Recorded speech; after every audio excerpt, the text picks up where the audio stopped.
Vous êtes-vous déjà demandé pourquoi les combats démoniaques dans votre vie semblent s'intensifier précisément au moment où vous êtes sur le point d'accomplir une percée décisive? Pourquoi certaines malédictions persistent-elles même après de longues périodes de prière? Pourquoi certaines attaques spirituelles reviennent-elles sans cesse, comme si quelque chose refusait catégoriquement de lâcher prise? Mes bien-aimés, permettez-moi de vous révéler ce que beaucoup d'églises ne vous diront jamais. Il existe certains démons qui ne quitteront jamais votre vie tant que vous n'aurez pas jeûné. Pas de façon occasionnelle, pas de façon rituelle, mais par un jeûne intentionnel, dirigé par l'esprit, empreint de feu, de consécration et de stratégie divine. Car il existe des jeûnes qui purifient l'âme et d'autres qui détruisent les systèmes démoniaques avec une telle violence que l'ennemi ne peut plus revenir. Le type de jeûne que je m'apprête à vous enseigner ne se contente pas de repousser les ténèbres, il les anéantit.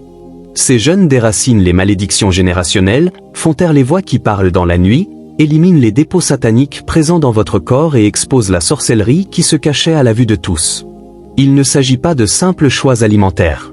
Ce sont des technologies spirituelles, des méthodes éprouvées au combat, utilisées par des prophètes, des prêtres, des intercesseurs et des guerriers qui ont compris que certains jougs ne se brisent que lorsque la chair meurt et que l'esprit s'élève. Je dois donc vous poser une question avant d'aller plus loin. Êtes-vous fatigué de cette guerre sans fin? Vos rêves sont-ils détournés par la nourriture, le sexe ou la mort? Ressentez-vous un poids dans votre esprit que la prière seule n'a pas réussi à lever? Alors restez avec moi, car à la fin de cette vidéo, vous n'aurez pas seulement appris à jeûner. Vous aurez appris à combattre. Et lorsque vous combattez ainsi, l'ennemi ne revient pas. Il ne le peut pas. Si cette parole touche votre esprit et que vous savez qu'il ne s'agit pas simplement d'une autre vidéo, mais que c'est le moment pour vous de vous libérer, alors je vous exhorte à agir. Si vous n'êtes pas encore abonné, faites-le dès maintenant. Grandissons ensemble. Bien-aimés, ce ne sont pas des informations, c'est un enseignement. Vous entrez dans le domaine de la connaissance qui apporte la délivrance. Et nous commençons par l'un des jeûnes les plus intenses, les plus dangereux et les plus efficaces de toute l'Écriture. Le jeûne qui met fin au décret démoniaque, brise l'emprise de la mort soudaine et oblige le ciel à intervenir lorsque le temps presse. Commençons par le jeûne d'Esther, le premier et le plus dangereux type de jeûne dans cet arsenal spirituel, le jeûne d'Esther. Ce n'est pas un jeûne que l'on entreprend à la légère. Il n'est pas destiné à des combats superficiels ou à une résistance occasionnelle. C'est un jeûne de guerre, un jeûne de vie ou de mort. Le genre de jeûne que l'on déclare lorsqu'on sait que quelque chose doit céder immédiatement, sinon le prochain coup sera fatal. Le jeûne d'Esther est un jeûne sec, 3 jours sans nourriture ni eau, une abstinence totale, une reddition totale, un feu total. Et s'il figure en tête de cette liste, c'est parce qu'il s'agit de l'un des rares jeûnes dans les Écritures qui a non seulement renversé une législation démoniaque, mais aussi inversé une condamnation à mort nationale déjà scellée dans le chapitre précédent. Vous avez été avertis que certains rêves sont plus que des attaques, ce sont des plans de destruction. Vous avez vu que certains démons ne viennent pas une seule fois, ils reviennent par des portes ouvertes et des cycles ininterrompus. Et vous avez appris que la seule façon de les empêcher de revenir est de jeûner, non seulement pour se purifier, mais aussi pour détruire. Le jeûne d'Esther est un jeûne de destruction, pas de vous-même, mais de ce qui a essayé de vous détruire. Lorsqu'Aman a rédigé le décret de mort contre les Juifs, il était déjà signé. La sentence était prononcée, la date était fixée. L'ennemi n'avait pas l'intention de les attaquer, il avait l'intention de les anéantir. Mardochée n'a pas appelé à la protestation. Il n'a pas organisé de stratégie politique.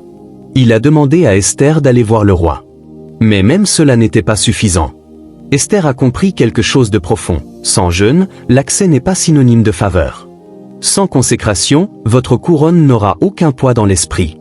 Elle a donc appelé à un jeûne de 3 jours. Pas de nourriture, pas d'eau, juste la guerre. C'est à ce point que le jeûne d'Esther est sérieux. Ce n'est pas pour la commodité. Ce n'est pas pour le confort. Ce jeûne est une confrontation. C'est une déclaration selon laquelle vous préférez mourir en combattant plutôt que de rester tranquillement assis pendant que l'ennemi détruit votre destin. C'est le jeûne à observer lorsque la sorcellerie est allée trop loin, lorsque les autels de votre lignée réclament votre chute, lorsque l'ennemi a décidé de vous pousser à bout. Vous ne déclarez pas un jeûne d'Esther juste pour vous sentir spirituel. Vous le déclarez parce que quelque chose essaie de tuer ce que Dieu a mis en vous et que vous refusez de le laisser gagner. Il y a une raison pour laquelle les démons craignent ce jeûne. Un jeûne sec de 3 jours purifie à un niveau que l'ennemi ne peut tolérer. Il affame tout ce qui est impur dans votre système. Il fait taire la voix de la chair si complètement que votre esprit devient la seule voix qui rugit. Il affaiblit les attachements démoniaques entrés par la nourriture, le sexe, la peur ou le compromis. Il place votre âme sur l'autel et dit « que le feu tombe ». Certaines personnes ont été guéries de maladies chroniques après un jeûne d'Esther, car leur maladie n'était pas physique mais spirituelle. D'autres ont été délivrés de décennies d'oppression, non pas après 10 séances de thérapie, mais après 3 jours de consécration sacrée, le visage contre le sol. Mais comprenez bien ceci, le jeûne d'Esther n'est pas magique. Ce n'est pas une grève de la faim, c'est une guerre d'alliance. Vous ne vous contentez pas de vous abstenir. Vous persévérez. Vous jeûnez avec intention. Vous jeûnez avec les Écritures dans la bouche et le feu dans le ventre. Vous jeûnez parce que les rêves que vous faites, cercueil, serpent, vieille maison, nourriture étrange, parents décédés, se sont intensifiés. Et maintenant, il faut rapidement inverser la tendance. Si vous vous réveillez désorienté, émotionnellement épuisé, en perte d'appétit physique et spirituel, ce jeûne est peut-être celui dont vous avez besoin. Car le jeûne d'Esther n'est pas doux, c'est un jeûne de rupture. Il pénètre dans la salle d'audience de l'esprit où des jugements ont été signés contre votre nom et il exige un renversement. Esther a dit, « Si je péris, je péris. » Mais elle n'a pas péri. C'est là le pouvoir de ce jeûne. Il ouvre l'accès au roi. Il modifie les décrets. Il fait tomber dans le piège qu'ils ont tendu ceux qui ont planifié votre destruction. La potence d'Aman était prête. Mais ce n'est pas Mardoché qui a été pendu, c'est Haman lui-même. Le jeûne a inversé le verdict. C'est ce dont certains d'entre vous ont besoin en ce moment. Vous n'avez pas seulement besoin d'encouragement, vous avez besoin d'un renversement divin, et cela ne vient que par le sacrifice. Je dois vous avertir, ce jeûne n'est pas facile. Vous vous sentirez faible. Votre corps protestera, votre âme luttera. L'ennemi vous tentera. Vous ressentirez peut-être une étrange résistance, fatigue physique, guerre émotionnelle, distraction soudaine et même des rêves démoniaques intensifiés.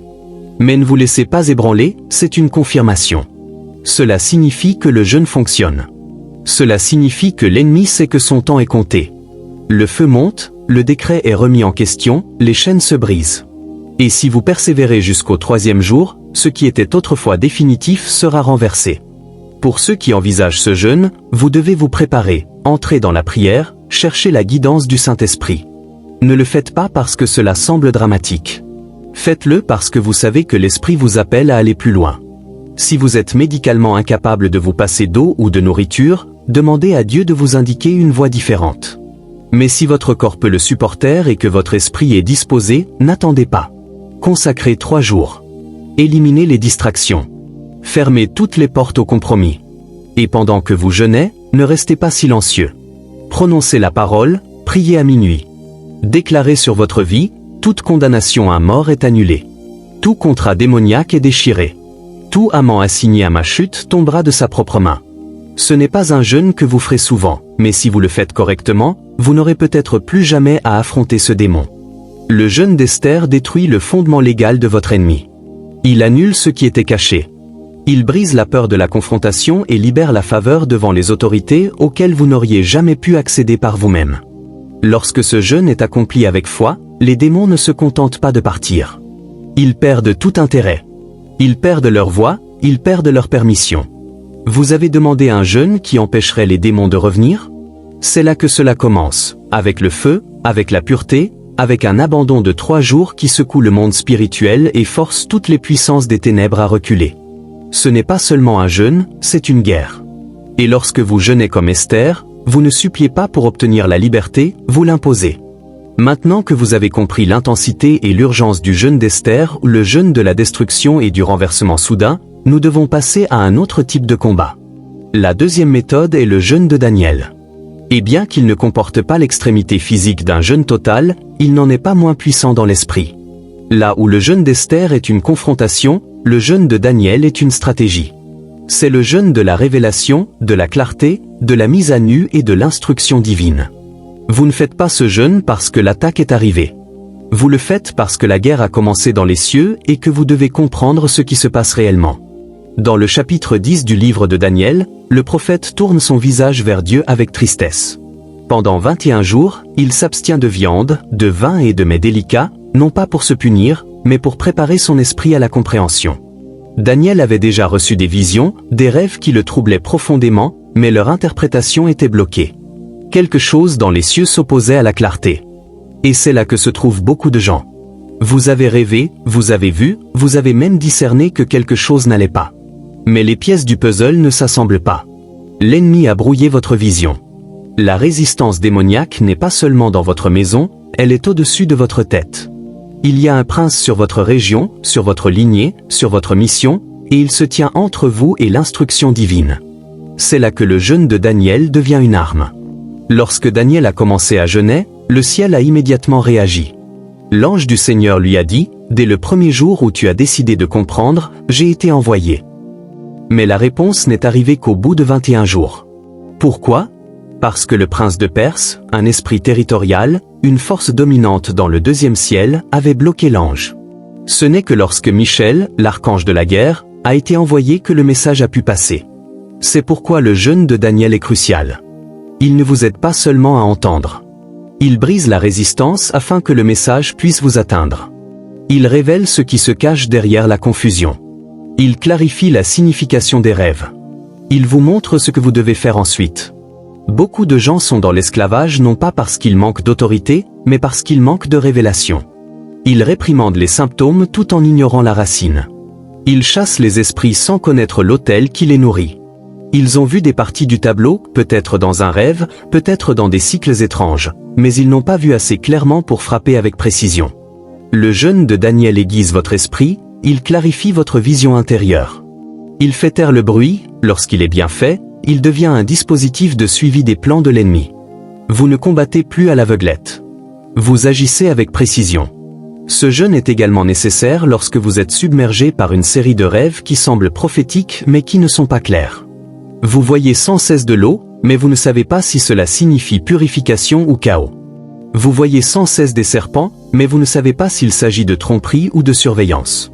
Vous rêvez de marcher dans des écoles, mais vous ne savez pas s'il s'agit d'une régression ou d'une préparation. Ce ne sont pas des moments pour deviner, ce sont des moments pour jeûner, parce que les rêves sont des langages spirituels et que, sans le Saint-Esprit, l'interprétation devient spéculation.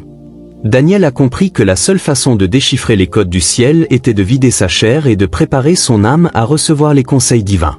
C'est aussi le jeûne pour ceux dont les progrès sont au point mort mais dont rien ne semble aller mal dans le naturel. La porte se ferme mais il n'y a pas de serrure visible. La guerre est silencieuse mais vous en ressentez le poids. Vous n'êtes pas malade mais vous avez perdu vos forces. Vous ne péchez pas mais vos prières semblent vides. Vous avez déjà jeûné mais l'atmosphère n'a pas changé. Voici votre instruction, allez plus loin. Le jeûne de Daniel n'est pas une question de vitesse, c'est une question de constance. C'est une résistance de 21 jours contre le retard, contre la tromperie, contre les ténèbres spirituelles qui se font passer pour la lumière. Pendant ce jeûne, vous ne vous contentez pas de supprimer la viande ou les aliments riches. Vous supprimez les distractions, vous supprimez l'indécision, vous supprimez le christianisme passif. Et surtout, vous persévérez quotidiennement, non pas une seule fois, non pas quand cela vous arrange, mais de manière constante. Vous priez le matin, vous veillez la nuit, vous notez vos rêves, vous demandez leur interprétation. Vous vous asseyez devant la parole avec un esprit ouvert. C'est le genre de jeûne qui transforme votre discernement. Il ne se contente pas de combattre les démons. Il entraîne votre esprit à les déjouer. Il y a certaines choses que vous demandez à Dieu, mais la réponse nécessite une maturité spirituelle que vous n'avez pas encore atteinte. Le jeûne de Daniel ouvre cette porte. Car lorsque la résistance ne se trouve pas sur terre mais dans les airs, vous devez devenir suffisamment puissant dans l'esprit pour commander aux anges de recevoir des plans démantelés d'anciennes structures dans la prière. Le jeûne de Daniel a apporté l'aide des anges, et c'est ce qui se passe lorsque vous persévérez. L'aide est libérée même si elle met du temps à arriver. C'est aussi le jeûne qui pose les fondations. Si vous entrez dans une nouvelle saison, si vous lancez un ministère, si vous vous déplacez vers un territoire inconnu spirituellement ou géographiquement, c'est le jeûne qui vous équipe pour voir ce qui vous attend. Vous ne jeûnez pas pour survivre, vous jeûnez pour gouverner. Vous jeûnez parce que Dieu veut faire de vous une voix prophétique dans votre maison, votre église, votre ville. Mais il ne peut pas confier des missions claires à un vase trouble. Enfin, le jeûne de Daniel apporte la paix. Car lorsque la guerre est silencieuse et interne, vous avez besoin d'un jeûne qui calme la tempête intérieure. Daniel était en deuil lorsqu'il a jeûné. Son âme était accablée, lourde, affligée par quelque chose qu'il ne comprenait même pas entièrement. C'est peut-être votre cas. Votre cœur a été sous pression. Votre esprit dispersé. Vos prières décousues. C'est ainsi que vous reconstruisez. Vous revenez à la discipline. Vous recommencez à chercher. Vous recommencez à vous asseoir avec Dieu jusqu'à ce que le ciel parle. Et quand il parle, le brouillard se dissipe. Le jeûne de Daniel n'est pas l'arme la plus bruyante de votre arsenal, mais c'est peut-être la plus tranchante. Elle ne rugit pas, elle révèle. Elle ne brûle pas, elle construit. Et lorsqu'elle est pratiquée avec humilité et constance, elle vous donne l'intelligence nécessaire pour démanteler les systèmes qui ont combattu votre destin. Lorsque les démons ne peuvent être chassés parce que vous ne savez pas à quoi vous avez affaire, ce jeûne vous donnera le nom, la racine, l'autel et la stratégie. Et une fois que vous connaissez la vérité, le mensonge ne peut rester. Alors, entrez dans ce jeûne avec espoir. Non pour des élans émotionnels ou des drames extérieurs, mais pour une clarté divine qui expose ce qui a retardé votre vie. Ce n'est pas seulement de l'abstinence, c'est de l'alignement. Et lorsque vous alignerez votre esprit, les cieux s'ouvriront, la résistance s'effondrera et ce qui était bloqué sera libéré. Maintenant que vous savez comment jeûner pour la stratégie, il est temps d'apprendre à jeûner pour le timing. Car le prochain jeûne cible l'heure où les démons se rassemblent et où les rêves sont souillés. C'est l'heure de l'alliance, l'heure de la visite. Et si vous ne vous levez pas à minuit, quelque chose d'autre le fera. Allons plus loin. La prochaine arme est le jeûne de minuit. Maintenant que vous êtes équipés du feu destructeur du jeûne d'Esther et de la clarté stratégique du jeûne de Daniel, nous devons entrer dans le domaine du timing, le domaine de la guerre de la veille nocturne. La troisième méthode de jeûne est ce que j'appelle le jeûne de minuit. Et il ne s'agit pas seulement d'un changement de régime alimentaire, mais d'une synchronisation divine avec l'heure du mouvement du ciel et l'heure des transactions de l'enfer. C'est le jeûne qui aligne votre esprit pour qu'il se lève lorsque le monde dort et que le royaume des ténèbres est pleinement actif. Car pendant que la plupart des gens se reposent, l'ennemi est à l'heure. Les autels sont nourris, les alliances démoniaques sont appliquées, la sorcellerie est renouvelée. Mais lorsque vous vous engagez dans le jeûne de minuit, vous interrompez le programme de l'ennemi et vous vous insérez comme une voie légale dans la cour de l'esprit. Ce jeûne commence le soir, généralement vers 18h, et dure jusqu'à minuit le lendemain. C'est un jeûne d'une demi-journée, mais sa puissance est multipliée non seulement par l'abstinence de nourriture, mais aussi par le fait de se lever pour prier à minuit. Le jeûne sans prière de minuit est incomplet dans cette dimension, car les démons n'attaquent pas au hasard. Ils opèrent à des moments précis. Minuit à 3h du matin est une période très concentrée d'échanges spirituels. Si vous dormez pendant cette période, inconscient et sans protection, vous rêverez de choses qui vous seront implantées et non simplement perçues. Vous vous réveillerez avec une étrange lourdeur, une confusion ou des dépôts spirituels qui se manifesteront sous forme de retard, de convoitise, de peur, de maladie ou d'étranges combats émotionnels. Vous ne vous souviendrez peut-être même pas du rêve, mais la transaction aura eu lieu. Quelque chose aura été semé, quelque chose aura été volé, quelque chose aura été modifié. Le jeûne de minuit est destiné à ceux qui en ont assez de se réveiller confus, vaincus ou épuisés. Il est destiné à ceux qui ont compris que leur combat ne commence pas toujours pendant la journée, mais qu'il se manifeste surtout à ce moment-là. La véritable guerre a lieu la nuit, pendant que vous êtes inconscient. Ce jeûne est donc un appel à interrompre. Vous interrompez votre confort, vous interrompez votre routine, vous interrompez l'attente de l'ennemi qui pense que vous resterez silencieux et passif pendant qu'il fait son travail. Vous brisez votre chair, vous surmontez votre sommeil et vous vous levez lorsque les gardiens du ciel se lèvent. Il y a une raison pour laquelle Paul et Silas ont prié à minuit, pas à l'aube, pas au coucher du soleil, mais à minuit, parce qu'ils comprenaient que la délivrance est provoquée lorsque le moment correspond à la guerre.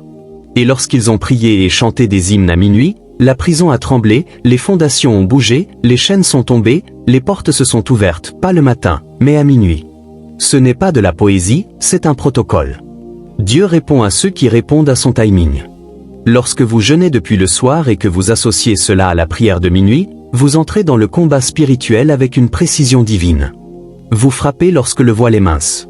Vous parlez lorsque les autres dorment. Vous apparaissez dans le royaume spirituel comme une lumière, comme une voix, comme une force qui exige des comptes. Pour beaucoup, ce jeûne est nécessaire parce que votre vie onirique a été détournée. Vous vous voyez manger, être poursuivi, avoir des relations sexuelles, apparaître nu ou assister à des funérailles. Ce ne sont pas seulement des rêves, ce sont des transactions spirituelles. Elles révèlent que votre esprit n'est pas fortifié, que pendant que votre corps se repose, votre autel est sans surveillance. Le jeûne de minuit change cela. Il vous rend votre domination. Il signale au deuxième ciel que vous êtes éveillé, armé et présent. Les démons ne craignent pas les chrétiens qui prient pendant la journée. Ils craignent ceux qui se lèvent la nuit. Parce que se lever à minuit n'est pas pratique. Ce n'est pas normal. Ce n'est pas anodin. C'est un abandon. C'est une rébellion divine contre le cycle de la défaite. Ce jeûne vous mettra à rude épreuve. Il testera votre constance. Vous ressentirez peut-être une résistance lorsque vous réglerez votre réveil. Vous ressentirez peut-être une lourdeur juste avant minuit. Vous vous sentirez peut-être soudainement somnolent, distrait, voire irrité. Ce n'est pas de la fatigue naturelle, c'est de la résistance spirituelle. L'ennemi sait que si vous vous présentez à la porte, son entrée légale prend fin. Il sait que si vous vous présentez à minuit, votre autorité s'active. Il vous combattra donc à la porte. Mais vous devez vous lever quand même. Vous devez parler quand même. Même si votre voix est faible, même si vos yeux sont lourds, même si votre corps est endolori, levez-vous. Car une seule déclaration à minuit peut annuler ce que l'ennemi a planifié pendant des années. Vous ne jeûnez pas seulement de nourriture, vous jeûnez du silence. Vous vous retirez de la paresse spirituelle. Vous refusez à la chair son droit de dormir afin que votre esprit puisse s'élever. Et à mesure que vous vous élevez, vous reconquérez le royaume des rêves. Vous récupérez ce qui vous a été volé. Vous annulez ce qui a été semé. Vous bloquez ce qui était prévu et vous ouvrez ce qui était scellé. Beaucoup de gens n'accèdent jamais à certaines bénédictions parce qu'ils sont prisonniers de rêves qu'ils ont oubliés, d'autels qu'ils ont ignorés, de schémas qu'ils n'ont jamais réussi à briser. Le jeûne de minuit révèle tout cela. Ne soyez pas surpris si, pendant ce jeûne, vos rêves deviennent plus clairs. Ne vous alarmez pas si la guerre s'intensifie avant de prendre fin. C'est le signe que vous touchez quelque chose de réel. La nuit vous résistera avant de s'incliner devant vous. Mais si vous restez constant, si vous priez avec les Écritures, si vous combattez avec la révélation, si vous renoncez à votre chair et vous élevez dans l'esprit, vous verrez des percées qui n'auraient pas été possibles autrement. C'est le jeûne des veilleurs, des guerriers, de ceux qui sont appelés à intercepter les cycles démoniaques avant qu'ils ne se manifestent. Ce n'est pas le jeûne le plus bruyant, mais c'est le plus chirurgical. Il coupe profondément dans le temps lui-même et réécrit ce qui était prévu dans les ténèbres. Et lorsque vous aurez terminé ce jeûne, ne soyez pas surpris si la paix revient dans vos rêves, si d'étranges cycles prennent fin soudainement, si les visites démoniaques cessent. Car une fois que la porte est gardée, les intrus ne peuvent plus entrer. Maintenant que vous comprenez comment frapper lorsque l'ennemi bouge, le prochain jeûne vous apprendra comment persévérer jusqu'à ce que toutes les chaînes soient brisées. Certaines batailles ne se gagnent pas du jour au lendemain. Certains liens exigent un feu constant et discipliné jusqu'à ce que l'autel s'effondre. Préparez-vous. La prochaine arme est la force de la persévérance, de la pression et du pouvoir prolongé. La quatrième méthode de jeûne est le jeûne 6 à 6. Un jeûne du lever au coucher du soleil, conçu non seulement pour une percée, mais aussi pour une délivrance durable. C'est le jeûne qui maintient le feu assez longtemps pour abattre les autels, démanteler les schémas générationnels et renforcer ce que Dieu a commencé lors des moments de rencontre. Alors que les autres jeûnes sont des armes tranchantes, ce jeûne est une combustion lente. Mais ne vous y trompez pas, il est tout aussi mortel pour l'ennemi. Il y a des batailles qui ne peuvent être gagnées en un jour. Il y a des forteresses qui ont été construites au fil des décennies par le péché, par des cycles, par des alliances de lignées, et elles ne s'effondrent pas au son d'un seul cri. Elles nécessitent une pression. Elles nécessitent une résistance quotidienne.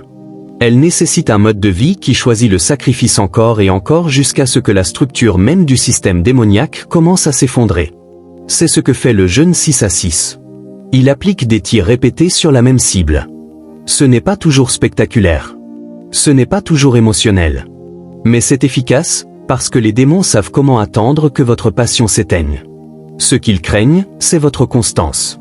Le jeûne de 6 à 6 n'est pas une question d'émotion forte, c'est une question de discipline. Vous vous levez avec une intention. Vous renoncez quotidiennement à votre chair. Vous vous engagez à rechercher Dieu. Vous persévérez même lorsque vous ne sentez ni le vent ni le feu. Vous restez constant. Car la délivrance ne se manifeste pas toujours par des cris. Parfois, elle se manifeste dans la routine. L'abandon quotidien, l'autel quotidien, le choix quotidien de dire non à la chair et oui à l'esprit. Ce jeûne s'adresse à ceux qui comprennent que la victoire durable nécessite un sacrifice durable. C'est aussi le jeûne de ceux qui sont sortis de la délivrance mais qui sont déterminés à ne pas y retourner. Après une percée majeure, après que les esprits démoniaques ont été chassés, après que les chaînes ont été brisées, qu'est-ce qui maintient la porte fermée? Qu'est-ce qui maintient la maison balayée et gardée? Qu'est-ce qui empêche les esprits impurs de revenir avec cet autre pire qu'avant? La réponse est l'entretien spirituel. Et le jeûne 6 à 6 est l'une des formes les plus efficaces d'entretien spirituel auquel vous pouvez vous adonner. Il ne se contente pas de protéger votre liberté. Il l'approfondit. Il vous ancre, il entraîne votre autorité. Il comble les lacunes. Pendant ce jeûne, vous vous abstenez de manger pendant la journée, mais vous faites également taire les distractions. Vous apprenez à faire de la place pour Dieu. Vous développez un rythme de prière, d'étude des Écritures, d'adoration et d'écoute prophétique. Vous commencez à comprendre ce que signifie demeurer en lui. Car beaucoup de gens visitent la présence de Dieu, mais peu savent comment y vivre. Le jeûne 6 à 6 apprend à y vivre. Il rééduque votre appétit non seulement pour la nourriture, mais aussi pour les choses de l'esprit. Il reconfigure votre dépendance, il réoriente vos priorités. Avec le temps, il construit en vous une base que les tempêtes de la vie ne peuvent ébranler. Vous ne verrez peut-être pas de feu d'artifice dès le premier jour. Vous ne sentirez peut-être pas les chaînes tomber instantanément, mais persévérez, car avec le temps, vous remarquerez que les attaques dans vos rêves commencent à ralentir. Les schémas d'oppression commencent à se briser. Le poids sur votre âme commence à s'alléger. La voix de Dieu devient plus claire. Votre sommeil devient plus doux. Votre autorité devient plus forte. Ce n'est pas soudain, c'est progressif. Mais ce qui se construit progressivement est souvent ce qui dure le plus longtemps. Ce jeûne est également puissant lorsque vous êtes confronté à des problèmes à long terme, maladies chroniques, blocages financiers persistants, froideur spirituelle, schémas générationnels qui semblent impossibles à briser. Certaines de ces batailles ne consistent pas seulement à chasser les démons. Il s'agit de démanteler les systèmes qui ont donné du pouvoir à ces démons au départ, les systèmes d'incrédulité, les systèmes de peur, les systèmes d'habitudes brisées et de schémas de pensée corrompus. Et ces choses ne changent pas d'un seul coup. Elles changent grâce à un feu persistant, grâce à une transformation quotidienne. C'est ce qu'apporte ce jeûne. L'ennemi ne craint pas seulement votre onction, il craint votre discipline. Car il sait qu'un croyant qui jeûne régulièrement, qui prie même quand c'est ennuyeux, qui se présente même quand il ne se passe rien, qui obéit sans avoir besoin d'une validation émotionnelle, ce genre de croyant ne peut être ébranlé. Et le jeûne 6 à 6 forge ce genre de croyant. Il ne vous libère pas seulement. Il vous rend dangereux. Attendez-vous à rencontrer de la résistance lorsque vous commencerez. L'ennemi essaiera de vous décourager en vous montrant l'absence de résultats. Il vous chuchotera que rien ne se passe, que vous perdez votre temps, que ce n'est pas aussi profond que le jeûne d'Esther. Mais c'est parce qu'il sait que ce jeûne construit quelque chose de permanent. Il sait que chaque jour où vous dites non à votre chair, chaque heure où vous cherchez la face de Dieu, chaque fois que vous choisissez la discipline plutôt que l'indulgence, vous détruisez quelque chose qu'il a construit et vous le remplacez par quelque chose que le ciel approuve. Et oui, vous finirez par vous lasser. Il y aura des moments de sécheresse, des moments où vous aurez envie d'abandonner. Mais persévérez. Jeûnez jusqu'à ce que le jeûne devienne normal. Priez jusqu'à ce que la prière devienne votre souffle. Lisez jusqu'à ce que les Écritures deviennent votre voix. Et lorsque vous y arriverez, vous réaliserez qu'il ne s'agissait pas seulement d'une bataille, il s'agissait d'une nouvelle fondation, d'un nouveau rythme, d'une nouvelle normalité où les démons ne peuvent plus trouver l'accès qu'ils avaient autrefois. Le jeûne 6 à 6 est la manière dont vous devenez ce que Dieu a toujours voulu que vous soyez. C'est la manière dont vous passez de la visite à l'habitation, des moments de puissance à un mode de vie enflammé, des prières éparses à un autel structuré. Ce n'est pas le jeûne des désespérés, c'est le jeûne des disciplinés. Et c'est la discipline qui désarme l'enfer. Maintenant que vous avez reçu les outils pour détruire, voir, interrompre et endurer, vous devez décider quel genre de vie vous voulez construire à partir de là. Car le jeûne ne se termine pas au coucher du soleil, il se termine lorsque votre vie devient l'autel. Maintenant que vous êtes équipé des 4 armes du jeûne qui démantèlent les opérations des ténèbres par la destruction, la révélation, l'interruption et la discipline, il est temps d'exposer la raison profonde pour laquelle les démons craignent le jeûne.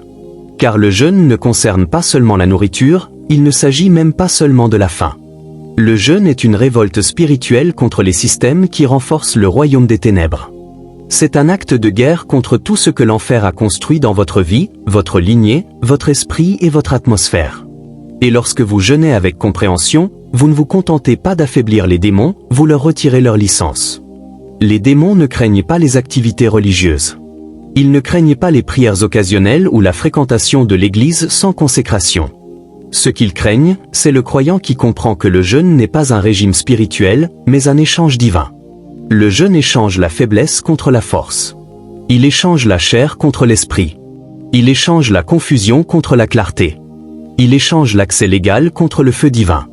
Lorsque vous jeûnez, vous faites taire la voix de la chair et amplifiez la voix de votre esprit. Et c'est ce qui terrifie l'ennemi. Car une fois que votre esprit est plus fort que votre corps, vous commencez à entendre clairement. Vous commencez à voir avec précision. Vous commencez à prier efficacement, et ce genre de clarté brise les systèmes. Les démons survivent dans des atmosphères brumeuses. Ils prospèrent dans la confusion. Ils manipulent dans des environnements où les gens ne peuvent pas discerner ce qui est réel et ce qui est émotionnel. Mais le jeûne dissipe le brouillard, il retire le voile. Il révèle la main derrière le schéma. Il démasque l'autel qui alimente la maladie. Il expose la racine du rêve répété. Il fait sortir l'esprit générationnel de sa cachette. C'est pourquoi la guerre s'intensifie lorsque vous jeûnez. C'est pourquoi vos rêves deviennent plus intenses. Parce que le jeûne ne fait pas seulement du mal aux démons, il dévoile le système qui leur donne leur pouvoir. Et une fois que le système est exposé, il peut être démantelé. Lorsque Jésus a jeûné dans le désert, il ne s'est pas contenté de se priver de nourriture. Il a fermé toutes les voies de distraction afin de pouvoir affronter le diable sans interférence. Satan ne l'a pas tenté le premier jour. Il a attendu que le jeûne ait mûri, jusqu'à ce que la chair soit faible et l'esprit vif, jusqu'à ce que le silence brise le bruit. Puis il est venu, même alors, il n'a pas pu gagner. Pourquoi? Parce que le jeûne avait aligné Jésus avec la voix du Père. Et une fois cet alignement en place, les mensonges de l'ennemi perdent leur emprise. C'est ce que le jeûne fait pour vous. Il rend la voix du Saint-Esprit plus forte que toutes les voix qui ont essayé de manipuler votre esprit. Il rend votre discernement plus fort que vos émotions. Il rend votre esprit assez audacieux pour affronter ce que votre chair a toléré. Les démons craignent le jeûne parce qu'il rétablit la domination. Il rappelle à la création qui est aux commandes. Quand Adam a perdu le jardin, c'était à cause de son appétit. Lorsque Jésus est venu restaurer la domination, la première chose qu'il a conquise a été l'appétit. Il a jeûné, il l'a soumis, ce faisant, il a établi un modèle. Avant de régner en puissance, vous devez gouverner dans la discipline. C'est le secret que les démons ne veulent pas que vous connaissiez. Ils savent qu'ils ne peuvent pas vaincre un croyant discipliné. Ils peuvent essayer d'attaquer votre corps, de distraire votre esprit ou d'agiter vos émotions. Mais si votre esprit est nourri par le jeûne, ils perdent leur emprise. Le jeûne change également votre odeur spirituelle. Les démons peuvent sentir la chair. Ils peuvent détecter les compromis. Ils sont attirés par les atmosphères qui nourrissent leurs droits légaux. Mais le jeûne purifie votre atmosphère. Il change votre fréquence. Il élimine l'odeur de la chair et fait monter l'esprit. Vous ne sentez plus la peur, vous ne semblez plus confus. Vous ne vous sentez plus comme une proie. Vous avez du poids, vous avez de la présence, vous avez du feu. Et ce feu dit aux démons que vous n'êtes pas juste un nom de plus sur la liste de prières. Vous êtes une menace. C'est pourquoi, lorsque vous commencez à jeûner, tout dans votre vie sera mis à l'épreuve. Les attaques viendront, les distractions se multiplieront, la guerre s'intensifiera. Car le jeûne n'est pas seulement un retrait de la nourriture, c'est une annonce dans l'esprit que vous reprenez possession de votre territoire. C'est une déclaration que votre autel est ouvert, que votre esprit est armé et que vos oreilles sont à l'écoute. Et lorsque l'enfer entend ce son, il répond non pas parce que vous êtes faible, mais parce que vous êtes devenu dangereux. Si vous vous êtes déjà demandé pourquoi vous ressentez davantage de combats spirituels lorsque vous jeûnez, voilà pourquoi. Ce n'est pas que le jeûne attire les démons, c'est qu'il les expose. Il leur enlève leur cape. Il les force à sortir de l'ombre, et aucun démon ne peut agir longtemps dans une atmosphère où l'Esprit du Seigneur a été intronisé. Vous ne jeûnez pas pour être vu. Vous jeûnez pour être vif. Vous jeûnez pour être mortel. Vous jeûnez pour être aligné. Et une fois que vous êtes aligné, les démons ne peuvent plus murmurer à vos blessures, manipuler vos pensées ou circuler dans vos rêves sans être détectés. Le jeûne est redouté en enfer parce qu'il est le mode de vie de ceux qui gouvernent, ceux qui veillent, ceux qui légifèrent dans la prière. Il n'est pas destiné aux occasionnels, il est destiné aux consacrés. Et une fois que vous comprenez cela, le jeûne devient plus qu'un moment, il devient un manteau. Et ce manteau écrasera tous les systèmes qui ont osé résister. Maintenant que vous comprenez pourquoi les démons craignent le jeûne, vous devez aller plus loin et reconnaître exactement ce que le jeûne fait au système qu'ils construisent. Car les démons ne se contentent pas d'apparaître et de disparaître. Ils établissent des schémas. Ils construisent des structures. Ils forment des bastions mentaux, émotionnels, spirituels, voire physiques, pour maintenir leur territoire. Ces forteresses ne sont pas aléatoires. Ce sont des lieux d'accord soigneusement construits, tissés à travers les générations, les traumatismes, le péché, la peur et la désobéissance. Et une fois construites, elles doivent être nourries. Elles ont besoin de carburant. Elles exigent le consentement, elles exigent de la nourriture de votre vie, de vos habitudes, de vos pensées et de vos réactions. Mais lorsque vous jeûnez vraiment, vous commencez à les affamer. Vous ne vous contentez pas de les chasser. Vous ne vous contentez pas de les lier. Vous coupez leur approvisionnement, vous leur coupez l'accès. Vous les affaiblissez, finalement, elles se brisent. Les forteresses démoniaques ne sont pas seulement des esprits, ce sont des schémas fortifiés. Ce sont des systèmes de pensée qui vous maintiennent liés à l'échec, au cycle, au retard et au tourment. Elles se cachent derrière des rationalisations. Elles revêtent les habits de votre personnalité, de votre culture, de votre passé. Elles vous convainquent que ce à quoi vous êtes confronté n'est que votre façon d'être. Mais ce que vous appelez personnalité peut être une principauté déguisée. Ce que vous appelez anxiété peut être un système fondé sur la peur et renforcé par un traumatisme. Ce que vous appelez générationnel peut être un esclavage spirituel portant un nom de famille. Et ces structures doivent être démolies. Le jeûne les démolit en affamant leurs fondations. Si la forteresse se nourrit de peur, le jeûne l'affronte avec audace dans l'esprit. Si la forteresse se nourrit de la luxure, le jeûne fait taire les envies qui lui donnaient autrefois une voix. Si la forteresse se nourrit du contrôle ou de l'orgueil, le jeûne rend l'âme humble et soumet l'esprit. Car tout système démoniaque est enraciné dans un accord. Et le jeûne annule cet accord. Il en réécrit les termes. Il rompt le pacte tacite. Vous cessez de nourrir ceux qui se nourrissaient de vous. C'est pourquoi Jésus a dit, cette sorte ne sort que par la prière et le jeûne. Parce que certains démons ne sont pas seulement des esprits errants, ils sont les dirigeants de systèmes. Ils ont vécu dans des lignées, ils ont formé des autels.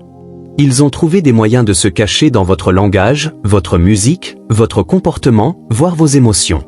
Et ils ne sont pas émus par un repentir superficiel. Ils sont émus par la famine. Lorsque vous supprimez ce dont ils se nourrissent, lorsque vous renoncez à la chair, rompez avec vos habitudes, fermez la porte à la luxure, à l'amertume, à la gourmandise, à l'orgueil ou à l'apitoiement sur soi-même, ils commencent à s'affaiblir, pas d'un seul coup, mais jour après jour, heure après heure, l'autel commence à se dessécher, finalement, la forteresse tombe. Le jeûne désarme également la logique spirituelle qui soutient une forteresse. Vous ne vous sentez pas seulement différent, vous commencez à penser différemment. Vous commencez à voir clair dans la supercherie. Ce qui semblait autrefois être un réconfort devient maintenant une chaîne. Ce qui semblait autrefois être la vérité semble maintenant être un mensonge. Ce qui procurait autrefois du plaisir provoque maintenant du dégoût. Ce changement n'est pas émotionnel, il est spirituel. Vous avez changé votre appétit et maintenant ce qui vous contrôlait autrefois a perdu son emprise. C'est le pouvoir de la famine. Lorsque le démon n'est plus nourri, il perd son influence. Certaines personnes se demandent pourquoi la délivrance ne dure pas, pourquoi elles sont libérées le dimanche et retombent dans l'esclavage le mercredi. C'est parce que la forteresse n'a jamais été affamée. Elle a simplement été interrompue. La délivrance n'est pas un événement, c'est un processus de déconstruction. Et le jeûne est le marteau qui continue de frapper le mur jusqu'à ce qu'il se brise. Un repas sauté dans la foi ne suffira peut-être pas à le démolir, mais 30 jours de consécration le feront.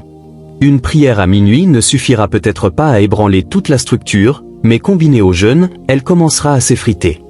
Vous ne le sentez pas toujours se briser, mais c'est le cas. Vous devez comprendre que le jeûne est une arme divine, car il force la chair à se rendre. Et lorsque la chair se rend, l'échafaudage démoniaque qui reposait sur elle commence à s'effondrer. Les forteresses ne peuvent pas rester là où l'esprit est intronisé, mais l'esprit ne peut pas régner là où la chair n'est pas contrôlée. Ainsi, lorsque vous jeûnez, vous faites une déclaration, « Je ne nourris plus cette chose. Je ne suis plus d'accord, je ne me soumets plus. Je l'affame. » Et cette déclaration a du pouvoir dans les cours célestes. Plus vous jeûnez avec compréhension, moins l'ennemi a de contrôle sur vos désirs, vos pensées et vos réactions. Les forteresses commencent à tomber, non pas parce que vous avez crié plus fort, mais parce que vous avez choisi l'obéissance plutôt que l'appétit. Vous avez choisi la capitulation plutôt que la sensation. Vous avez choisi le feu plutôt que le confort. Et ce genre de vie, une vie de jeûne, crée une atmosphère où les forteresses ne peuvent pas se développer. Ne vous découragez donc pas lorsque le jeûne vous semble difficile. C'est le bruit de la famine, c'est le gémissement des structures qui s'effondrent. C'est la preuve que quelque chose à l'intérieur est en train de mourir, quelque chose qui n'était pas destiné à vivre. Et à sa place, l'esprit s'élèvera. La parole prendra racine, la présence de Dieu s'étendra et le territoire qui appartenait autrefois aux ténèbres sera reconquis. La forteresse a peut-être été construite au fil des ans, mais elle ne survivra pas à une vie qui refuse de la nourrir. C'est ainsi que vous l'affamez. C'est ainsi que vous la brisez. Non pas en criant plus fort, mais en vous soumettant plus profondément, en jeûnant, en priant et en refusant de laisser votre appétit servir votre ennemi. C'est ainsi que les forteresses meurent. C'est ainsi que la liberté devient permanente. Maintenant que vous comprenez comment le jeûne affame les forteresses démoniaques, vous devez également comprendre d'où ces forteresses tirent leur pouvoir. Ce n'est pas toujours l'émotion, le traumatisme ou l'habitude. C'est quelque chose de plus profond, quelque chose d'ancien, quelque chose qui s'est établi bien avant que vous ne reconnaissiez la bataille. Les forteresses sont souvent le fruit, mais la racine est l'alliance. Et les alliances se construisent sur des autels. Tous les autels ne sont pas saints. Tous les accords ne sont pas divins. Beaucoup sont démoniaques et la plupart d'entre eux sont forgés et activés pendant la nuit. C'est le royaume des autels de minuit et des alliances démoniaques. Et à moins qu'ils ne soient identifiés et brisés, ils continueront à alimenter les schémas que vous vous efforcez de détruire. Un autel est une plateforme spirituelle où l'humanité rencontre le royaume des esprits. C'est un lieu de sacrifice, d'échange et de transactions légales. Le ciel opère à travers les autels, tout comme l'enfer. Chaque autel exige quelque chose. Du sang, de la loyauté, des paroles, des péchés, de l'obéissance ou des comportements répétitifs. Une fois nourri, l'autel parle, il fait des revendications, il impose des cycles, il ouvre des portes. Et que vous le sachiez ou non, chaque attaque spirituelle, chaque rêve étrange, chaque échec répété provient d'un autel. Certains de ces autels ont été construits avant votre naissance par des ancêtres qui se prosternaient devant des idoles, offraient des sacrifices, concluaient des pactes, versaient du sang ou consultaient la sorcellerie. D'autres ont été construits par votre propre péché, votre propre rébellion, votre propre ignorance. Mais une fois qu'un autel est en place, il donne aux démons un fondement légal, et ce fondement légal devient une alliance. Le danger des alliances démoniaques ne réside pas seulement dans leur pouvoir, mais aussi dans leurs secrets. Vous n'avez pas besoin de signer quoi que ce soit physiquement. Un rêve, un comportement répété, un lien sexuel, un mot prononcé sous le coup de l'émotion, un acte commis dans la rébellion. Tous ces éléments peuvent devenir des signatures spirituelles, et les démons sont des légalistes. Ils n'ont pas besoin de votre permission s'ils ont déjà votre accord. C'est pourquoi certaines personnes jeûnent et prient sans voir de percée. Parce que l'autel est toujours actif, l'alliance est toujours intacte, l'esprit n'a pas été réprimandé au niveau de son accès. Tant que cela ne se produit pas, la guerre continue. Maintenant, comprenez ceci, la nuit n'est pas neutre. Minuit à 3 heures du matin est l'heure de pointe des transactions démoniaques. C'est à ce moment-là que les sacrifices sont offerts, que les sorts sont lancés et que les missions sataniques sont distribuées. La nuit est le moment où les autels sont nourris et où les alliances sont renouvelées. Si vous n'êtes pas éveillé pour l'intercepter, quelque chose d'autre prendra votre place. C'est pourquoi certains de vos rêves semblent plus réels que la journée. C'est pourquoi vous vous réveillez fatigué, anxieux ou confus. Parce que pendant que votre corps se reposait, votre esprit était engagé dans un procès auquel vous n'étiez pas préparé. Vous n'avez pas prié, vous n'avez pas veillé et l'autel a parlé. Les autels de minuit ne sont pas seulement une fantaisie, ce sont des centres de commandement spirituel. Dans l'Exode, lorsque Dieu a jugé l'Égypte, il a agi à minuit. Dans les Actes, Paul et Silas ont chanté et prié à minuit. Ce n'étaient pas des moments poétiques, c'étaient des moments prophétiques. Car minuit est un seuil. C'est la porte entre un jour et le lendemain. Et les portes doivent être gardées. Si vous dormez pendant la nuit, les ténèbres peuvent passer sans être contestées. Mais si vous vous levez à minuit, jeûnez et priez, prononcez la parole, proclamez le sang de Jésus et renoncez aux autels, quelque chose change. La transaction est interrompue. L'alliance est remise en question. La voix de l'ennemi est réduite au silence. Les alliances démoniaques prospèrent dans le silence et l'ignorance. Elles tirent leur force des péchés non confessés et des schémas non remis en question. Mais une fois que vous en prenez conscience, une fois que vous commencez à jeûner stratégiquement et à prier à minuit, vous commencez à démolir ce qui a été construit dans les ténèbres. Vous annulez les accords conclus dans la tromperie. Vous renoncez à ce qui a été dit dans la douleur.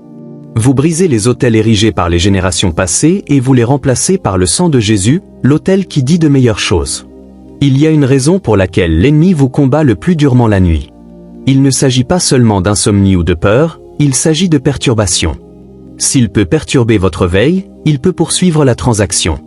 S'il peut vous maintenir endormi dans l'esprit, il peut continuer à faire respecter le contrat.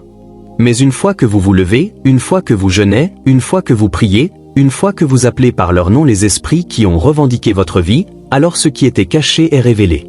Ce qui était fort devient faible et ce qui était imposé est brisé. L'autel qui a été construit peut être démoli. L'alliance qui a été conclue peut être révoquée. Mais cela ne se fera pas par hasard. Cela se fera dans le secret, à minuit, par le jeûne avec une précision prophétique, par la repentance, par la déclaration. Lorsque vous vous engagez à ce niveau, vous n'obtenez pas seulement un soulagement, vous obtenez le pouvoir. Vous devenez le prêtre de votre maison, le gardien de votre destin, celui qui brise votre lignée. C'est pourquoi le jeûne ne suffit pas sans compréhension. Et pourquoi la délivrance ne peut être maintenue sans sacrifice. L'ennemi ne fuit pas parce que vous êtes émotif, il fuit parce que son terrain a été supprimé. Son autel a été démantelé, son alliance a été remplacée par la puissance du sang et son heure de minuit a été récupérée par un enfant de Dieu éveillé, jeûnant et priant, qui refuse de laisser les ténèbres parler sans contrôle. Alors, préparez-vous, jeûnez avec ferveur, levez-vous avec autorité, surveillez l'autel, annulez l'alliance et laissez minuit devenir votre moment de renversement divin. Maintenant que vous avez vu comment les autels de minuit et les alliances démoniaques peuvent établir une base légale durable dans l'esprit, il est temps de comprendre le pouvoir de l'obéissance rapide. Comment une seule journée de sacrifice concentré peut changer le climat de votre vie? Certaines percées nécessitent des périodes de jeûne prolongées. Mais il y a aussi des moments où le ciel répond à une seule journée d'abandon radical. Un jeûne d'une journée peut sembler insignifiant, mais lorsqu'il est guidé par l'esprit et accompli avec révélation, il peut être précisément ce qui change votre atmosphère et fait taire ce qui hurle en arrière-plan de votre vie. Il y a des jours où tout semble spirituellement lourd, peu importe combien vous priez, l'oppression ne se lève pas. Votre maison semble froide, vos rêves sont assombris, vos pensées sont dispersées et rien ne semble changer. C'est un signe pas toujours d'une alliance profondément enracinée, mais d'une atmosphère spirituelle qui doit être purifiée. Et c'est là que le jeûne d'une journée devient une arme. Ce n'est pas la durée du jeûne qui compte, mais l'alignement. Il s'agit de reconnaître que votre environnement est assiégé et de réagir rapidement, non pas avec frustration, mais avec fougue. Une seule journée peut dissiper ce que des semaines de confusion ont laissé s'installer. Dieu honore l'immédiateté. Il y a des moments où il vous incite à ne pas jeûner pendant des semaines, mais seulement pendant une journée pour couper la nourriture, les distractions, le bruit et la chair, non pas par rituel, mais par urgence. Vous le sentez dans votre esprit. Vous sentez l'agitation. Vous savez que quelque chose ne va pas. Ce n'est pas de l'émotivité, c'est de la sensibilité. L'atmosphère essaie de vous changer, mais le jeûne vous permet de la changer à la place. Vous réaffirmez votre autorité. Vous purifiez l'air, vous forcez les résidus démoniaques à évacuer. Même Jésus a dit, quand vous jeûnez, et non, si vous jeûnez. Car il y a des moments où le jeûne devient la seule réponse appropriée à ce qui s'élève contre vous. Et lorsque vous réagissez rapidement, lorsque vous dites « Je vais jeûner aujourd'hui, je vais tout arrêter aujourd'hui, je vais faire de la place pour que le ciel puisse parler aujourd'hui », le monde spirituel en prend note. Vous perturbez la diffusion de la peur, de l'anxiété, de la luxure et de la lourdeur. Vous mettez fin au cycle avant qu'il ne s'installe. Vous arrêtez les pensées avant qu'elles ne se transforment en oppression. C'est le pouvoir d'un jeûne d'une journée. Il arrête ce qui était sur le point de prendre racine.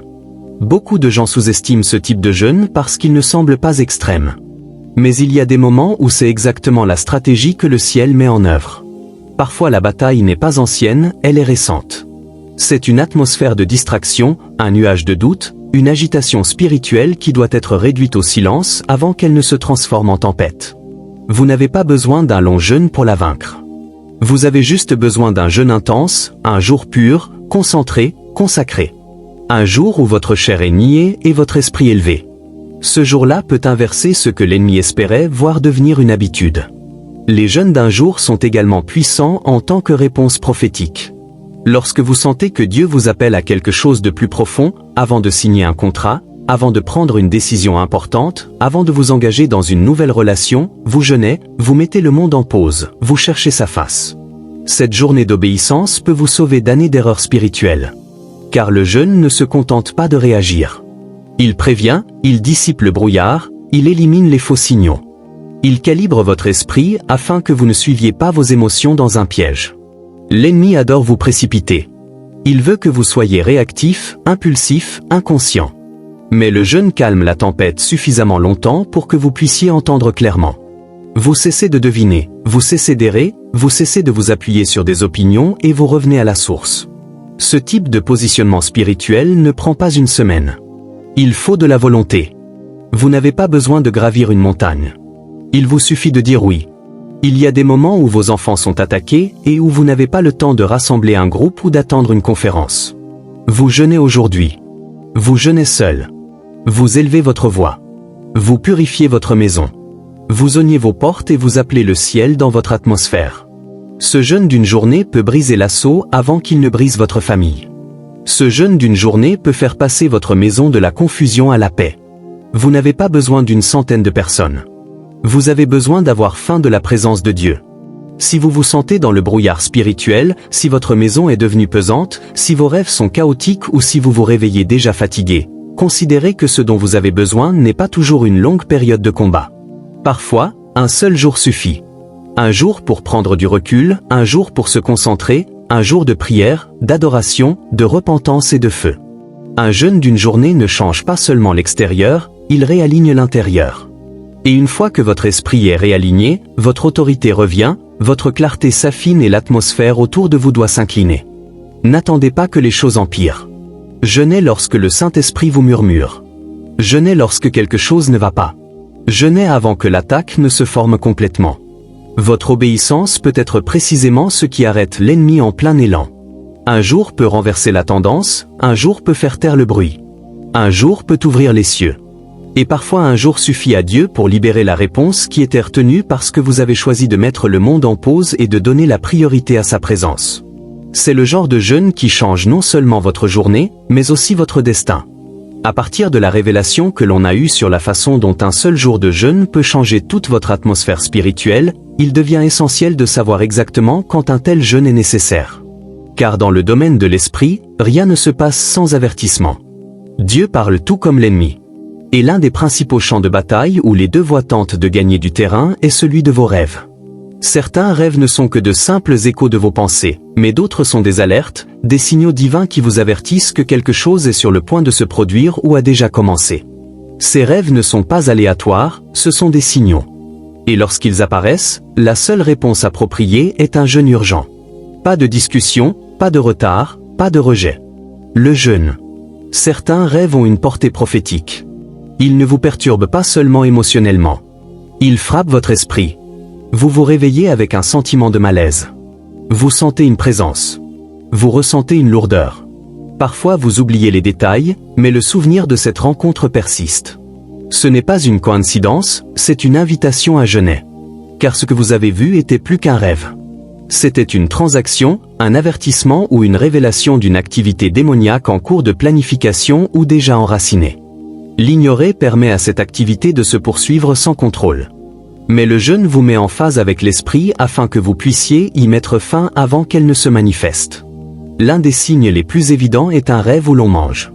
Les Écritures nous disent dans Matthieu 13h25, « Pendant que les hommes dormaient, l'ennemi est venu et a semé de l'ivraie. » Il ne s'agit pas seulement d'agriculture, c'est une loi spirituelle. Lorsque vous vous voyez manger dans un rêve, en particulier des aliments étranges ou provenant de personnes inconnues, il s'agit souvent d'un semis démoniaque. L'ennemi dépose des toxines spirituelles, de la sorcellerie ou des graines démoniaques pour influencer votre corps ou votre esprit. Vous pouvez vous réveiller en vous sentant léthargique, confus ou spirituellement vide. C'est votre signal. Jeûnez immédiatement. Renoncez à ce que vous avez mangé, annulez l'alliance et n'attendez pas que les symptômes s'aggravent. Un autre signal urgent est celui des rêves sexuels, en particulier ceux impliquant des personnes connues, des étrangers ou même des entités démoniaques. Il ne s'agit pas seulement de pensées lubriques qui se manifestent inconsciemment, il s'agit de violations spirituelles. L'ennemi utilise le sexe dans les rêves pour forger des alliances, établir des liens spirituels et polluer votre esprit par la souillure. Celui qui s'unit à une prostituée est un seul corps avec elle. Fermez l'autel dont il essayait de se nourrir. Il y a ensuite les rêves de mort. Se voir dans un cercueil, assister à des funérailles, perdre un être cher ou être poursuivi par des figures mortelles sont des alertes prophétiques. L'esprit de mort prématurée, de destruction ou de tragédie est proche. Proverbe 18h21 dit « La mort et la vie sont au pouvoir de la langue, mais la langue n'est qu'une porte parmi d'autres. Les rêves en sont une autre. Lorsque ceux-ci apparaissent, vous jeûnez pour les interrompre. Vous vous tenez dans la brèche pour votre vie ou pour celle de quelqu'un d'autre. Vous annulez l'esprit de mort. Vous fermez la porte. Vous désarmez l'autel. Attendre de voir ce qui se passe est insensé. Dieu vous a montré cela afin que vous puissiez agir. Il y a aussi les rêves de régression. Marchez dans la maison de votre enfance, portez des uniformes scolaires, repassez des examens que vous avez déjà réussis. Ces rêves peuvent sembler inoffensifs, voire nostalgiques, mais ils indiquent souvent un retard spirituel. L'ennemi essaie de faire reculer votre destinée, de réinitialiser votre progression spirituelle. Galates 5h7 demande « Vous couriez bien, qui vous a empêché ?» C'est la question à laquelle votre rêve répond. Vous jeûnez non seulement pour retrouver votre élan, mais aussi pour fermer la porte qui a été ouverte. Les rêves de régression sont une perte de temps. Le jeûne rétablit le timing divin. Enfin, il y a les rêves de serpents. Si vous voyez des serpents, surtout s'ils vous poursuivent, vous mordent ou se cachent, vous êtes probablement surveillé ou attaqué par l'esprit de tromperie, de sorcellerie ou de trahison. Dans Genèse 3h1, le serpent n'est pas entré par la force mais par la stratégie. Et dans les rêves, les serpents symbolisent souvent un ennemi qui se cache, un ennemi qui doit être démasqué. Vous jeûnez pour discerner la source, vous jeûnez pour rompre le lien, vous jeûnez pour apporter la lumière là où les ténèbres se cachent. Lorsque ces rêves apparaissent, ils ne sont pas destinés à être interprétés, mais à être interceptés. Le temps presse, l'autel parle, l'ennemi se prépare. Et la seule chose qui peut arrêter sa progression, c'est le jeûne. Un jeûne urgent, intentionnel, guidé par l'esprit. Car le jeûne ne vous aide pas seulement à comprendre le rêve. Il vous donne l'autorité divine pour réécrire l'issue. Joël 2h1 dit même « Maintenant, déclare le Seigneur, revenez à moi de tout votre cœur, avec le jeûne, les larmes et le deuil. » Ce n'est pas un langage passif, c'est un ordre en temps de crise. Votre rêve est parfois la dernière tentative du ciel pour vous réveiller avant que la tempête ne frappe. Ne l'ignorez pas, ne dormez pas dessus.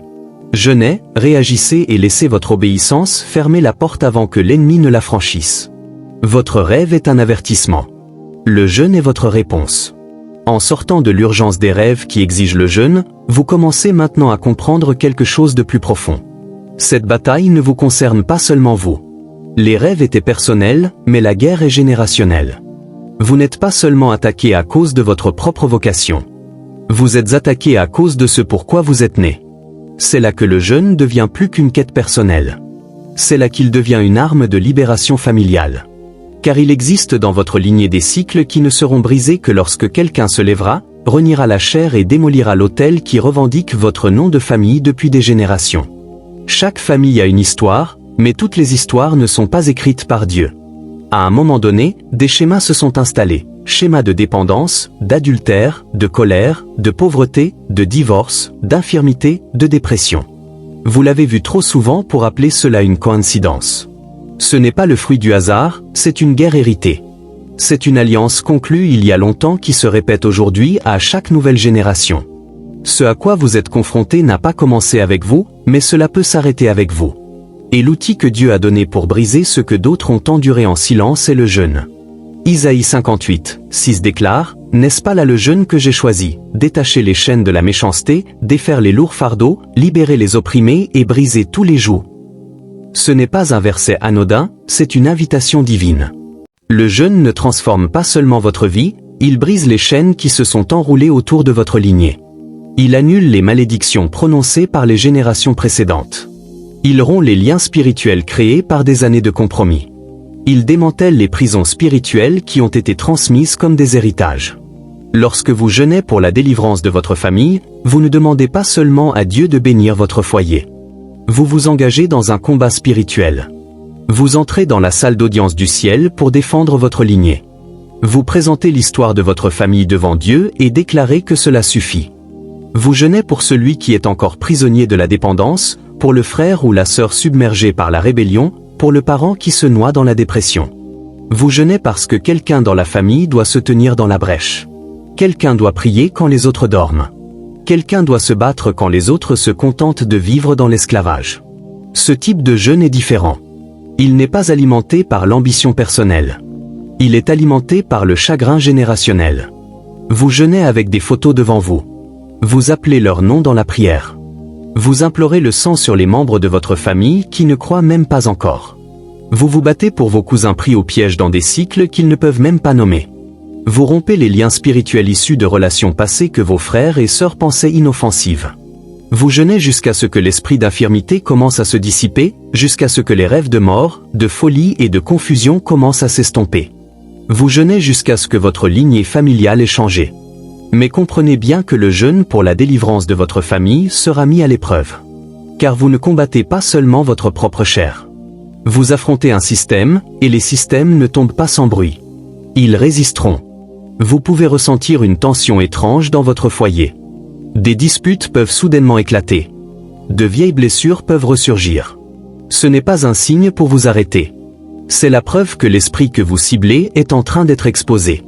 Le dysfonctionnement ne veut pas être vu. Les ténèbres ne veulent pas être nommées. Mais le jeûne apporte la lumière.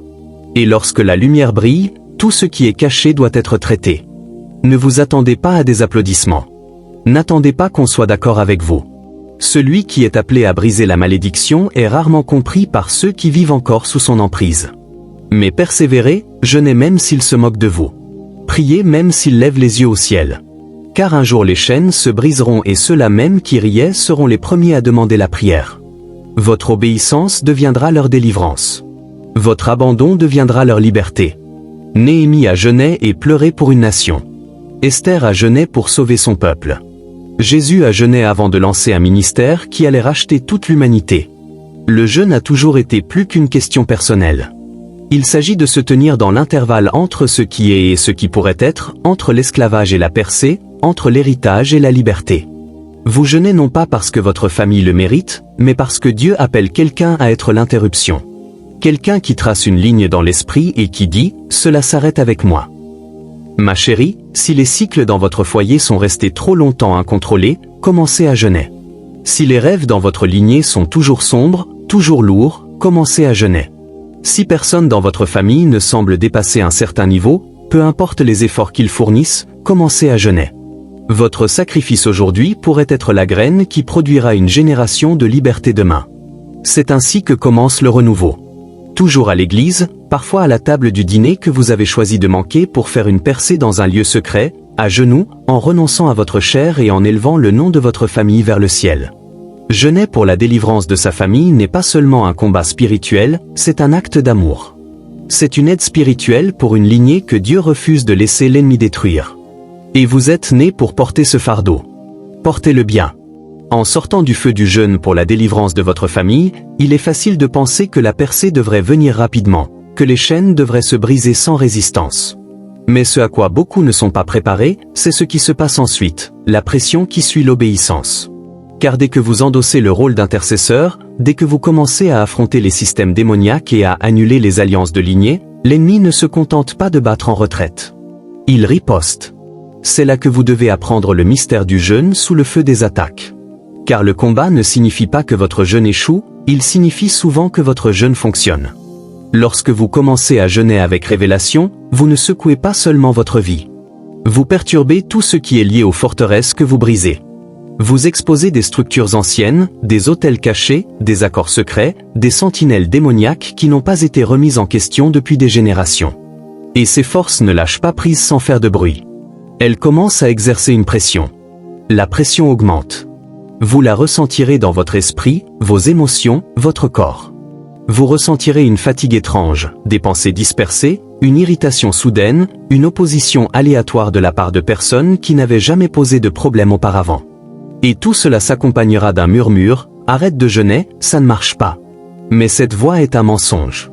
La pression n'est pas la fin. C'est la preuve que quelque chose est en train d'être délogé. Dans Matthieu 4, Jésus a été conduit par l'Esprit dans le désert pour jeûner et la première chose à laquelle il a été confronté a été l'affrontement. L'ennemi n'a pas attendu la fin du jeûne. Il s'est présenté au milieu de celui-ci.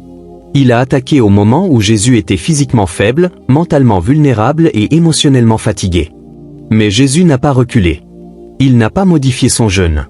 Il ne s'est pas justifié. Il a riposté avec la vérité. C'est votre modèle. Lorsque l'ennemi intensifie ses attaques au milieu de votre jeûne, votre arme n'est pas la résilience émotionnelle, mais la vérité spirituelle. Ancrez-vous dans ce que Dieu a dit avant le début du jeûne. Car le jeûne rend votre esprit plus fort, même lorsque votre corps se sent plus faible. Et plus votre chair s'affaiblit, plus le Saint-Esprit a accès pour régner. Jeûner sous le feu des attaques vous donnera souvent l'impression d'être isolé. Ne vous laissez pas déconcerter. L'isolement n'est pas un abandon, c'est un positionnement. Dieu vous éloigne du bruit, afin que vous puissiez entendre sans distraction. Mais l'ennemi veut utiliser ce silence comme une arme.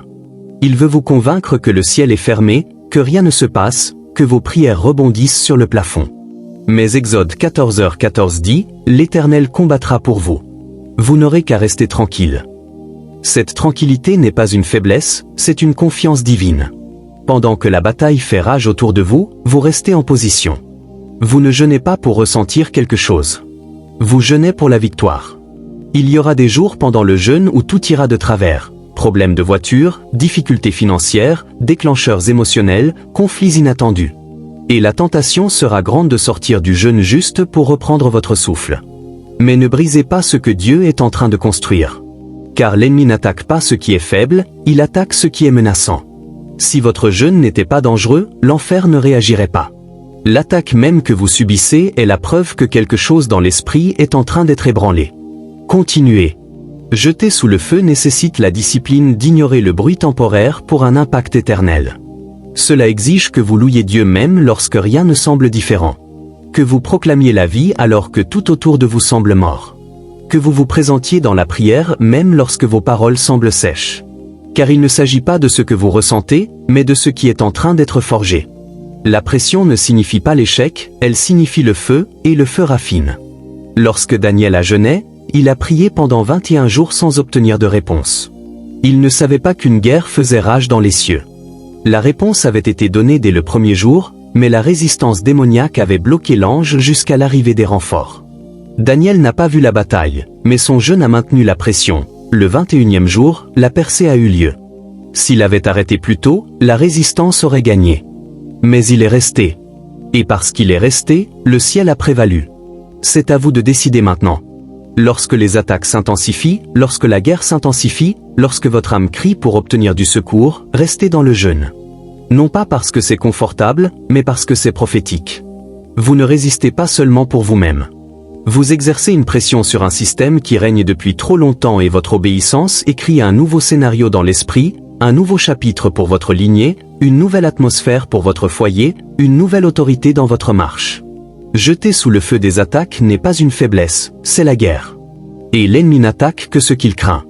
Donc si la pression s'est intensifiée, ne rompez pas le jeûne. Brisez l'autel, brisez le cycle, brisez le silence et regardez la main de Dieu intervenir pour vous. L'attaque est le signe, le feu est la preuve. Restez sur la bonne voie et la victoire suivra. En sortant de la fournaise du jeûne sous le feu des attaques, une question se pose toujours dans le cœur de celui qui reste. Que dire maintenant? Vous avez renoncé à votre chair, vous avez résisté à la tentation. Vous êtes resté en position alors que la tempête faisait rage autour de vous. Mais si votre jeûne est une épée, vos prières sont le coup. Le jeûne affaiblit l'ennemi, mais c'est la prière qui le chasse. Et ce que vous priez pendant le jeûne n'est pas aléatoire. Cela doit être ciblé, spécifique, enraciné dans la vérité et aligné avec ce que le ciel essaie de faire naître dans votre vie. Le jeûne purifie l'air, la prière libère le son. Trop de gens jeûnent en silence, ils ont faim, mais restent muets. Et le silence dans l'esprit est dangereux. Car le jeûne par nature fait remonter à la surface les choses cachées, les blessures non guéries, les péchés oubliés, l'amertume persistante, les résidus générationnels. Mais si ces choses sont révélées et jamais traitées, le jeûne devient incomplet. Ce sont vos prières pendant le jeûne qui traitent de ce qui est caché. Vos paroles deviennent une épée, votre repentance devient une arme. Et vos déclarations deviennent un autel qui parle plus fort que les mensonges qui ont été prononcés sur vous. Commencez par la repentance, non pas comme un rituel, mais comme une purification. Le genre de prière qui ne se contente pas de dire « pardon ». mais qui demande à Dieu de révéler tous les accords que votre vie a conclus avec les ténèbres, consciemment ou inconsciemment. Le psaume 139, 23-24 dit « Sonde-moi, ô Dieu, et connais mon cœur. Vois s'il y a en moi quelque chose de mauvais. » Ce n'est pas un langage poétique, c'est chirurgical. Car lorsque vous jeûnez, des choses que vous ne pouviez pas exprimer auparavant commencent à remonter à la surface. Une fierté que vous ne reconnaissiez pas, une amertume que vous aviez enfouie, des schémas dont vous avez hérité. Votre première tâche dans la prière est de les affronter. Déposez-les, confessez-les, brisez leur accès légal, puis priez pour vous aligner. Le jeûne n'est pas seulement une question de puissance, c'est aussi une question de positionnement. Demandez à Dieu d'aligner votre cœur, votre volonté, vos émotions et votre esprit sur les siens. C'est alors que vous priez comme Jésus dans le jardin, que ta volonté soit faite et non la mienne. Vous abandonnez non seulement vos actions, mais aussi vos motivations. Vous demandez au Saint-Esprit de brûler vos suppositions, vos ambitions, vos opinions, tout ce qui fait obstacle à la clarté divine. Car un jeûne sans alignement devient un exercice religieux.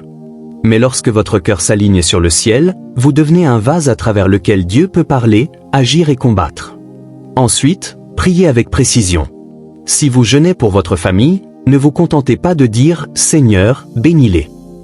Nommez les personnes, nommez les schémas. Nommez les esprits spécifiques qui ont régné sans contrôle. Si vous jeûnez pour la guérison, ne demandez pas seulement de la force. Ordonnez à la maladie de s'incliner. Proclamez les promesses de Dieu sur votre corps. Si vous jeûnez pour une percée, cessez de supplier pour que des portes s'ouvrent et commencez à réprimander les autels qui les maintiennent fermés. Vos prières doivent avoir du poids, et ce poids vient de la révélation. Jeûnez jusqu'à ce que l'Esprit vous montre ce que vous devez viser. Puis priez comme si votre vie en dépendait. Car dans l'Esprit, c'est souvent le cas. N'oubliez pas de prier la parole. Les Écritures sont votre arme. Hébreux 4h12 dit que la parole est plus tranchante qu'une épée à double tranchant. Alors, lorsque vous jeûnez, maniez cette épée. Proclamez le psaume 91 sur votre foyer. Proclamez Isaïe 58 sur votre jeûne. Prononcez le psaume 27 lorsque la peur surgit. Priez 2 Corinthiens 10h4 lorsque les forteresses résistent. Laissez la parole devenir votre vocabulaire. Car l'ennemi ne craint pas les prières émotionnelles. Il craint la voix de la vérité prononcée par la bouche de quelqu'un dont la chair a été crucifiée et l'esprit éveillé. Priez également dans l'esprit. Il y aura des moments où vous ne saurez pas quoi dire, lorsque votre esprit sera fatigué et votre cœur lourd. C'est là que Romains 8h26 deviendra votre encre. L'esprit nous aide dans notre faiblesse, car nous ne savons pas ce qu'il convient de demander dans nos prières, mais l'esprit lui-même intercède pour nous. Laissez votre esprit parler lorsque votre compréhension s'épuise. Priez en langue. Gémissez si vous le devez. Laissez l'esprit intercéder à travers vous avec des paroles plus profondes que le langage. Enfin, terminez vos temps de prière par une action de grâce. Non pas parce que tout est parfait, mais parce que Dieu est à l'œuvre, souvent d'une manière que vous ne pouvez pas encore voir. La gratitude pendant le jeûne n'est pas une faiblesse, c'est la foi. C'est la déclaration que, même avant que le mur ne tombe, même avant que la réponse ne vienne, vous faites confiance à celui qui vous a entendu. Philippiens 4h6 dit, avec reconnaissance, faites connaître vos demandes à Dieu. Car le jeûne n'est pas seulement un combat, c'est aussi une intimité. Et celui qui jeûne doit non seulement lutter, mais aussi faire confiance. Ce que vous priez pendant le jeûne est important. Ce n'est pas la longueur de vos mots qui compte, mais le poids de votre cœur. Parlez de la vie, parlez de la vérité, parlez des Écritures, parlez d'abandon. Ne laissez pas votre faim rester silencieuse. Laissez-la s'élever comme de l'encens, percer les cieux. Et à mesure que vos paroles s'élèvent, les réponses commenceront à descendre. Le jeûne ouvre la voie, mais la prière la parcourt avec autorité. En sortant de la profondeur de la prière pendant le jeûne où vos paroles sont affûtées et votre esprit aligné, il y a une autre dimension de la guerre qui doit être comprise, une dimension ancienne, biblique et profondément prophétique. Il s'agit de l'utilisation de l'huile d'onction pendant le jeûne. Ce n'est pas un symbole de tradition ou un rituel vestige de l'époque de l'Ancien Testament. Lorsqu'elle est utilisée avec compréhension, l'huile d'onction devient un outil divin de consécration, de protection et de déclaration prophétique. Ce n'est pas de la superstition, c'est une technologie spirituelle. Et lorsque vous jeûnez, en particulier pendant les périodes de guerre intense, l'application d'huile ajoute un autre niveau de résistance contre les interférences démoniaques. Dans Exode 30, Dieu a donné à Moïse des instructions très précises concernant l'huile d'onction sacrée. Elle ne devait pas être utilisée à des fins ordinaires. Elle était réservée à ceux qui avaient été mis à part, les objets, les personnes, les prêtres. L'huile n'était pas magique. Elle était un signe de la propriété de Dieu. Lorsque l'huile touchait quelque chose, elle le marquait comme appartenant à Dieu. Ce principe n'a pas changé. Jacques 5h14 dit, « Quelqu'un parmi vous est-il malade ? Qu'il appelle les anciens de l'Église pour qu'ils prient pour lui en lognant d'huile au nom du Seigneur. » L'huile d'onction représente le Saint-Esprit à l'œuvre sous une forme tangible. Elle marque le territoire dans l'esprit. Elle déclare, « Ce terrain appartient au Seigneur. » Lorsque vous jeûnez, vous vous séparez déjà des désirs de la chair. Vous vous alignez sur la voie de Dieu. Mais lorsque vous vous oignez pendant le jeûne, vous allez plus loin. Vous déclarez sur votre corps, votre maison, votre esprit, votre atmosphère, ce vase n'est pas accessible aux ténèbres. Vous ne consacrez pas seulement vos paroles, vous consacrez votre espace. Vous dites à l'ennemi, entrée interdite, pas d'accès, pas d'accord. L'huile scelle ce que votre jeûne purifie. Pendant un jeûne, en particulier un jeûne lié à la délivrance, à une percée ou à une guerre familiale, il arrive que la pression augmente soudainement. Les rêves deviennent intenses, des conflits apparaissent de nulle part. Vos émotions peuvent fluctuer. Ce sont des signes que les esprits auxquels vous résistez tentent de reprendre le contrôle. C'est à ce moment-là que vous ne vous contentez pas de prier. Vous prenez l'huile, vous oignez votre oreiller, vos mains, vos pieds. Vous déclarez le psaume 91 à haute voix. Vous déclarez votre maison sanctuaire. Vous rappelez à chaque esprit qui vous observe qu'il est en infraction. Car le jeûne affaiblit l'emprise de l'ennemi, mais l'huile aide à établir votre périmètre spirituel. L'huile d'onction est particulièrement importante dans les moments de transition. Lorsque Dieu vous confie de nouvelles missions, de nouveaux niveaux d'autorité ou vous expose à d'anciens cycles, l'ennemi envoie souvent de la résistance pour vous intimider et vous distraire. Mais lorsque vous jeûnez et que vous combinez cela avec l'huile, vous ne vous contentez pas de crier. Vous marquez votre transition, vous passez de l'espoir à la déclaration. Vous ne demandez pas seulement à Dieu de protéger votre maison. Vous oignez les portes et ordonnez à la paix de régner. Vous ne vous contentez pas de prier pour vos enfants. Vous oignez leur tête pendant qu'ils dorment, déclarant sur eux les promesses de Dieu. L'huile devient une ligne dans le sable que l'ennemi ne peut franchir. Il y aura des moments pendant votre jeûne où votre corps ressentira le poids, fatigue, maux de tête, lourdeur spirituelle. Ceux-ci ne sont pas toujours physiques. Souvent, il s'agit d'une résistance spirituelle qui se manifeste dans le naturel. Prenez l'huile, oignez votre tête, priez pour votre esprit, parlez de vie à vos pensées. Déclarez que votre corps est le temple du Saint-Esprit, que tout autel de maladie, de confusion ou de peur doit s'incliner. L'huile ne guérit pas en soi. Elle active la foi, aligne vos sens et annonce la protection divine. Vous devez vous rappeler que même Jésus a parlé de l'huile dans le contexte de la préparation. Dans Matthieu 25, les vierges sages n'ont pas seulement attendu, elles ont gardé de l'huile avec elles. Elles étaient prêtes pour le changement, prêtes pour l'époux. Le jeûne prépare votre esprit, mais l'huile maintient votre feu allumé. C'est un acte prophétique qui dit « Je ne fais pas que attendre, j'agis ». Lorsque vous jeûnez avec de l'huile, vous combinez la soumission et l'autorité, la faiblesse et le feu, la faim et le combat. Ce n'est pas un rituel, c'est une stratégie. L'huile d'onction consacrée dans la prière, bénie au nom du Seigneur, devient un outil d'application divine. Vous jeûnez, vous priez et vous oignez non pas pour impressionner Dieu, mais pour résister aux ténèbres. Vous prenez position de manière visible dans une guerre invisible. L'huile n'est pas facultative lorsque vous démolissez des autels, purgez des atmosphères et récupérez des lignées. C'est votre sceau, votre marque, votre déclaration que ce que Dieu fait en vous est interdit à l'ennemi. À mesure que votre jeûne s'intensifie, ne négligez pas cette arme. Utilisez-la en secret. Utilisez-la avec révérence. Utilisez-la avec audace. Car lorsque vos prières s'élèvent, que votre jeûne brûle et que votre onction parle, l'enfer n'a d'autre choix que de reculer. Le jeûne brise les chaînes, l'huile marque la victoire. Ensemble, ils libèrent le feu qui transforme votre atmosphère pour toujours. À la suite de la révélation de l'huile d'onction dans le jeûne où chaque porte est marquée, chaque pièce scellée et chaque mot devient une arme, vous devez maintenant comprendre pourquoi le combat semble s'intensifier au lieu de diminuer. Vous avez commencé le jeûne en espérant trouver la clarté, la paix et l'élan. Au lieu de cela, la résistance s'est accrue. Le combat est devenu personnel. Les gens ont changé, le sommeil a été interrompu. Les rêves sont devenus violents. Les attaques semblaient venir de toutes les directions. Et si vous ne compreniez pas ce qui se passait, vous penseriez que votre jeûne échouait. Mais ce n'est pas le cas. En fait, il fait exactement ce pourquoi il a été conçu, exposer et provoquer ce qui était caché. C'est pourquoi les démons attaquent plus fort lorsque vous jeûnez. Le jeûne ne purifie pas seulement votre esprit, il perturbe le leur. Il rompt les accords qu'ils avaient conclus avec votre lignée, vos habitudes, vos émotions. Il assèche les autels qui les nourrissaient. Il fracture les schémas qui leur donnaient de l'espace. Avant le jeûne, ils étaient à l'aise.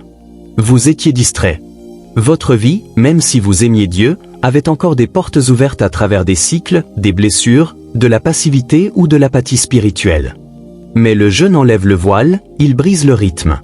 Et les démons ne réagissent pas gentiment aux avis d'expulsion. Ils attaquent plus fort parce qu'ils sentent le changement. Dans Marc 1, Jésus a commencé son ministère non pas par des miracles, mais par un jeûne.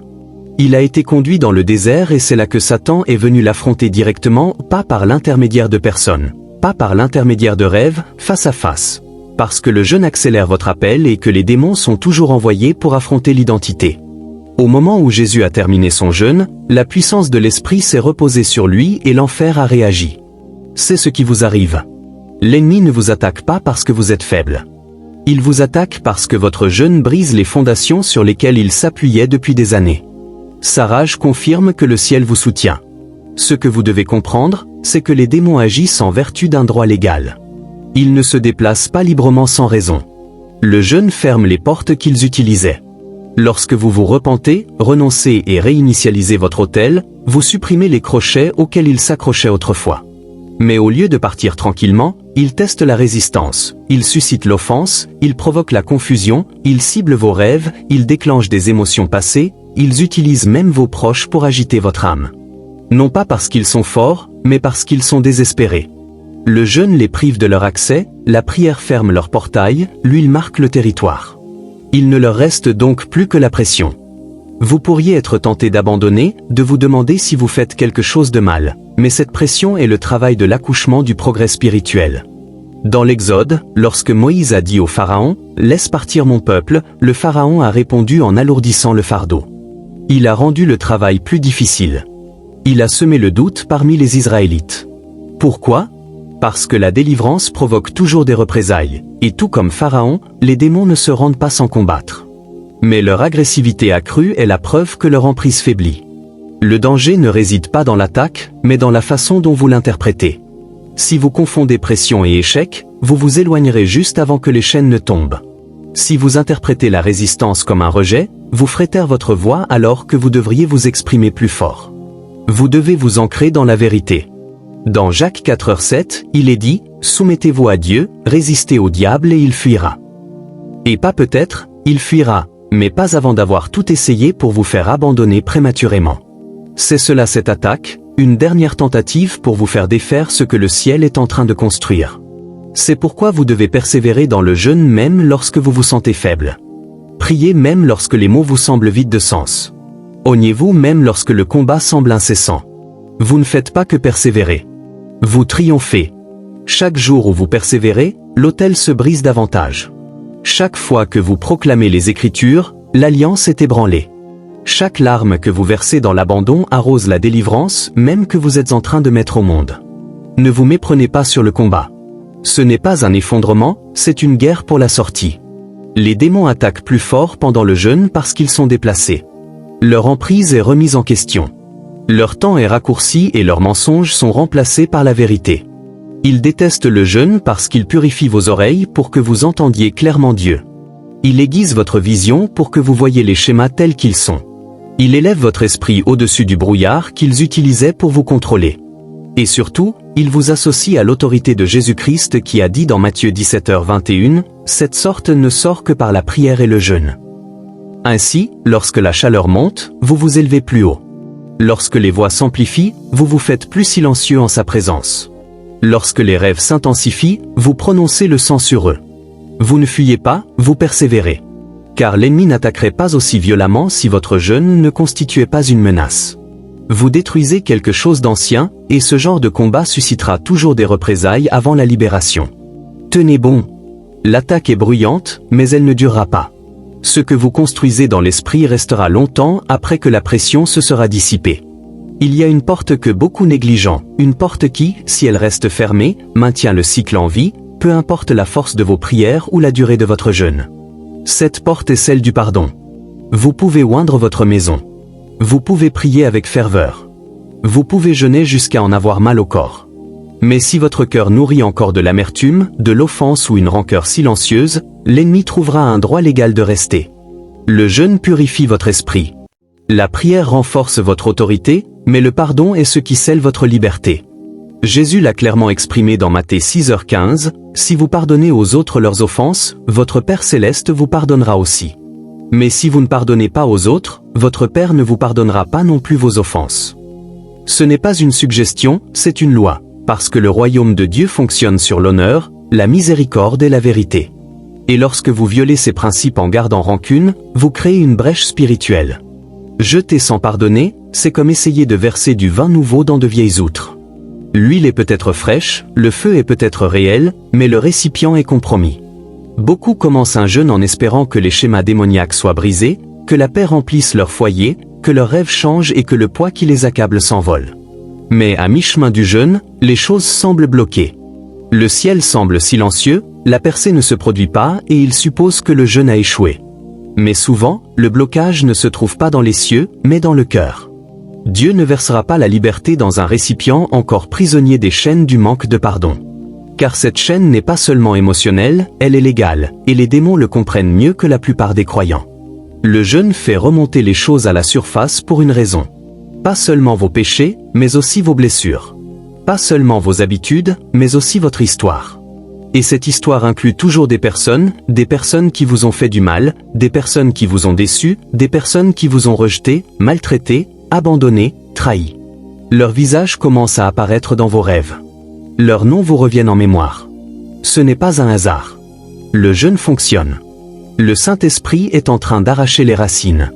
Car une partie du tourment dans votre vie n'a pas commencé avec les démons, mais avec la douleur que vous n'avez jamais libérée. Et les démons se sont attachés à cette douleur comme des parasites. C'est pourquoi la délivrance n'est pas complète sans le pardon. Vous pouvez chasser les esprits de rejet, d'amertume, de colère et de traumatisme. Mais si la blessure reste ouverte, si le souvenir est toujours présent et si l'offense est toujours ancrée dans votre âme, cela crée un autel de douleur. Et la douleur qui n'est jamais abandonnée devient un terrain fertile pour le tourment. Mais le pardon détruit cet autel. Il assèche le point d'accès, il supprime l'invitation, il met fin à l'accord légal. C'est alors que la liberté devient permanente. Pendant un jeûne, lorsque votre chair est affaiblie et votre esprit éveillé, c'est le moment d'aller en profondeur. Demandez au Saint-Esprit de vous rappeler les noms, les visages, les moments que vous avez enfouis. Vous ne les revisitez pas pour revivre la douleur. Vous le faites pour libérer les personnes qui y sont liées. Le pardon ne consiste pas à valider ce qu'elles ont fait. Il ne s'agit pas de prétendre que cela n'a pas fait mal. Il s'agit de libérer votre âme de la prison spirituelle dans laquelle cet événement a tenté de vous enfermer. Vous ne pardonnez pas pour les libérer. Vous pardonnez pour retrouver votre liberté. Dans Luc 23h34, Jésus, suspendu à la croix, ensanglanté et trahi, a tout de même prononcé ces mots. « Père, pardonne-leur, car ils ne savent pas ce qu'ils font. » Si quelqu'un n'avait pas le droit de garder rancune, c'était bien lui. Mais il comprenait la loi de l'esprit, vous ne pouvez pas ressusciter ce que vous n'avez pas libéré. Une partie du retard que vous avez connu n'est pas démoniaque, c'est la miséricorde divine. Dieu attend que votre cœur soit libéré afin que vos mains puissent porter la bénédiction sans l'empoisonner d'amertume. Lorsque vous jeûnez et choisissez le pardon, même à travers les larmes et les tremblements, l'atmosphère commence à changer. Les cycles de rêve se brisent, le poids intérieur s'allège, les prières prennent un nouveau sens. Car maintenant, votre autel est pur, votre cœur est ouvert, votre esprit est aligné. Et là où il y avait autrefois un motif légal de tourment, il n'y a plus que la grâce. L'ennemi ne peut occuper ce que la miséricorde a racheté. Donc, si votre jeûne vous a conduit à une confrontation intérieure, ne fuyez pas. Ne l'engourdissez pas, ne le repoussez pas. Laissez-le remonter, laissez les noms remonter. Laissez les souvenirs affluer. Et puis, dans la présence silencieuse de Dieu, prononcez les mots que l'enfer ne veut jamais vous entendre dire. Je leur pardonne, je les libère, j'annule la dette. C'est alors que se brisent les chaînes qu'aucun cri ne pouvait détruire. C'est alors que la malédiction est levée. C'est alors que le jeûne passe d'une routine à une résurrection. Le jeûne sans pardon est incomplet. Mais lorsque les deux se rencontrent, lorsque le sacrifice s'unit à l'abandon, la liberté devient indéniable. Il ne s'agit pas seulement d'une guérison émotionnelle, il s'agit d'une juridiction spirituelle. Vous ne sortez pas seulement de l'esclavage, vous entrez dans l'autorité divine et maintenant l'ennemi n'a plus rien à quoi s'accrocher. En sortant des eaux profondes du pardon, où les chaînes de l'offense sont enfin brisées et où votre âme est libérée de tout accès légal que l'ennemi utilisait autrefois, il est temps de tourner votre attention vers l'endroit où de nombreuses batailles commencent et se terminent, votre maison. Car si votre maison reste spirituellement ouverte, même votre liberté peut être compromise. Vous avez peut-être jeûné, vous avez peut-être prié, vous avez peut-être pardonné. Mais si l'atmosphère autour de vous reste polluée, vous vous retrouverez constamment à lutter contre une force qui ne semble jamais vouloir partir complètement. C'est pourquoi consacrer votre maison pendant un jeûne n'est pas facultatif. C'est nécessaire. Votre maison doit devenir un hôtel, pas un champ de bataille. Votre maison n'a jamais été conçue pour accueillir le chaos, la confusion, la peur ou le tourment. Elle était destinée à être un sanctuaire, un lieu de repos pour la présence de Dieu, un refuge où votre esprit peut être en paix. Mais ce que beaucoup ne réalisent pas, c'est que l'ennemi surveille les environnements.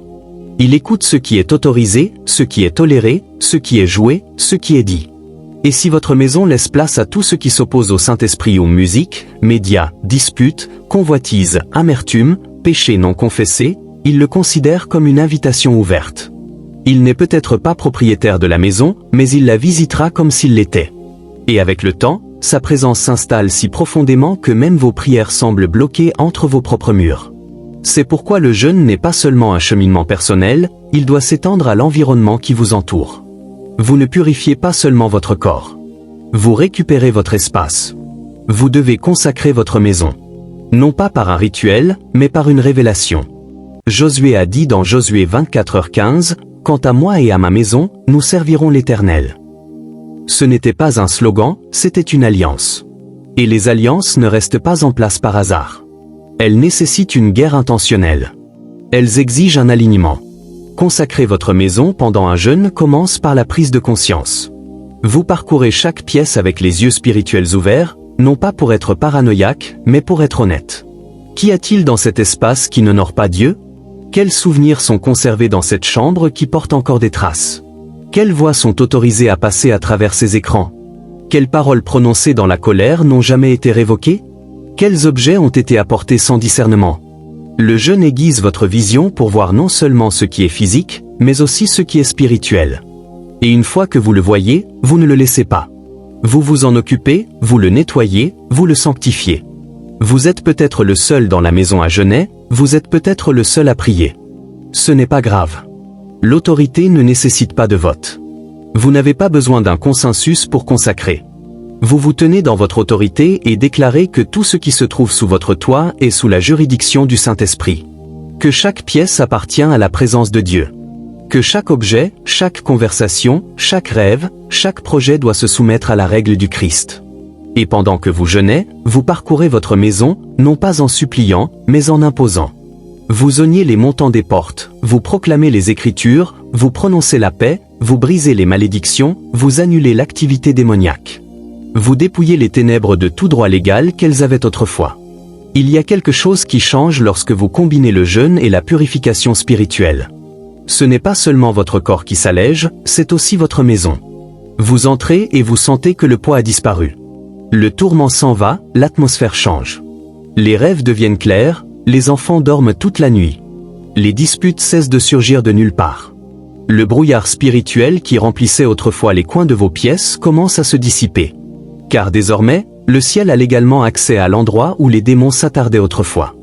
Dans 2 Chroniques 7h1, Dieu dit à propos de son temple, « J'ai choisi et consacré cette maison afin que mon nom y demeure à jamais. Mes yeux et mon cœur y seront à jamais. » Si cela était vrai pour le temple construit de main d'homme, à combien plus forte raison est-ce vrai pour votre maison lorsqu'elle est abandonnée à lui dans le jeûne et la foi ? Vous ne faites pas seulement un entretien spirituel, vous établissez un trône. Vous déclarez que ce sol est saint, qu'aucune malédiction, aucun esprit, aucun schéma, aucun résidu de péché passé n'est autorisé à y rester. La consécration signifie couper les liens. Cela signifie que si l'esprit vous incite à jeter quelque chose, vous le faites. S'il vous dit de supprimer quelque chose, vous obéissez. S'il vous appelle à fermer une porte, relationnellement, émotionnellement ou physiquement, vous agissez rapidement. Car la présence de Dieu n'est pas attirée par une obéissance désinvolte. Il habite là où la sainteté est honorée, là où l'atmosphère reflète sa nature. Vous avez jeûné pour la liberté. Maintenant, faites en sorte que votre maison la reflète. Vous avez combattu pour la paix. Maintenant, protégez l'endroit où elle doit résider. La consécration n'est pas un événement ponctuel, c'est une déclaration selon laquelle ce que Dieu a fait en vous ne sera pas volé à travers les failles de votre environnement. Pendant que vous jeûnez, laissez votre maison en devenir la preuve. Laissez chaque pièce prêcher. Laissez chaque porte le proclamer. Laissez votre plafond entendre vos prières et vos murs porter le poids de l'adoration. Car lorsque votre maison devient la sienne, l'enfer n'a plus d'endroit où se reposer. Pendant un jeûne, la communion n'est pas seulement une nourriture pour l'esprit, c'est une déclaration d'alliance. C'est la table où l'autorité céleste rencontre votre obéissance. Et lorsque vous la comprenez correctement, la communion devient plus qu'un souvenir. Elle devient une guerre. La communion n'est pas une routine religieuse. C'est un acte légal dans l'esprit.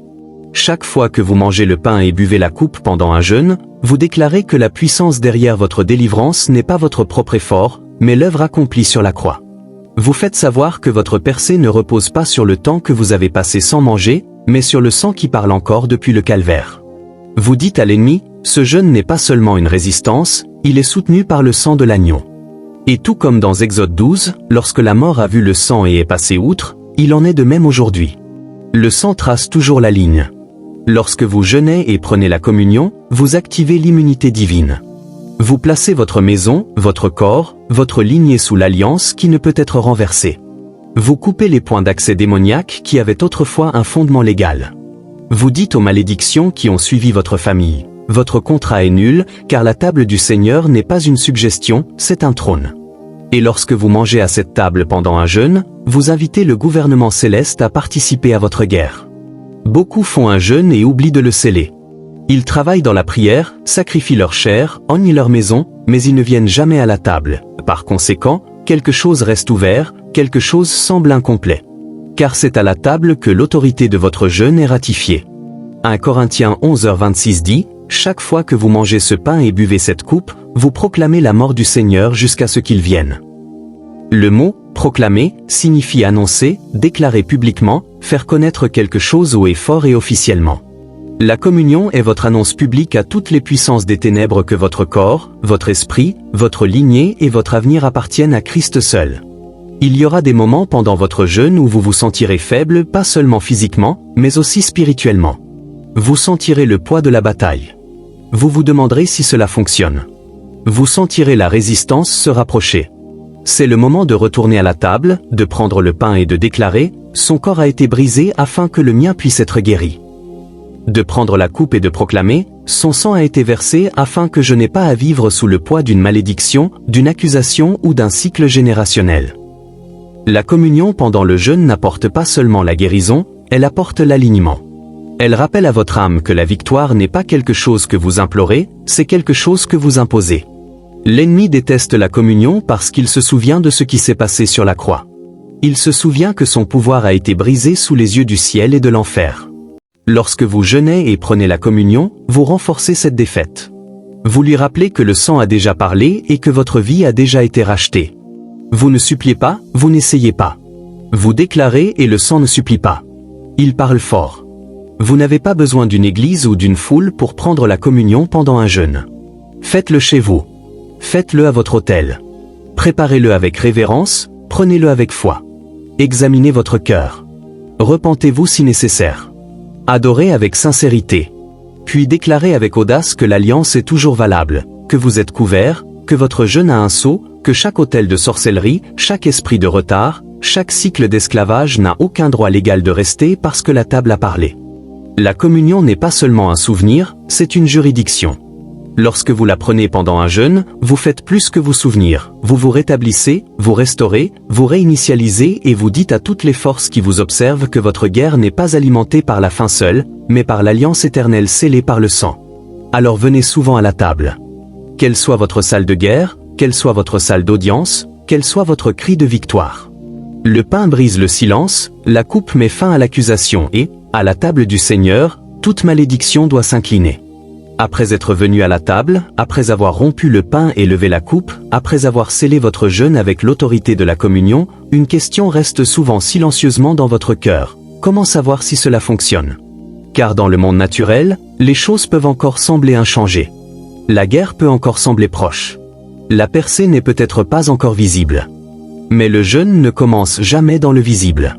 Il se déplace d'abord dans l'invisible, là où siègent les principautés, où les alliances murmurent, où les verdicts sont renversés en silence.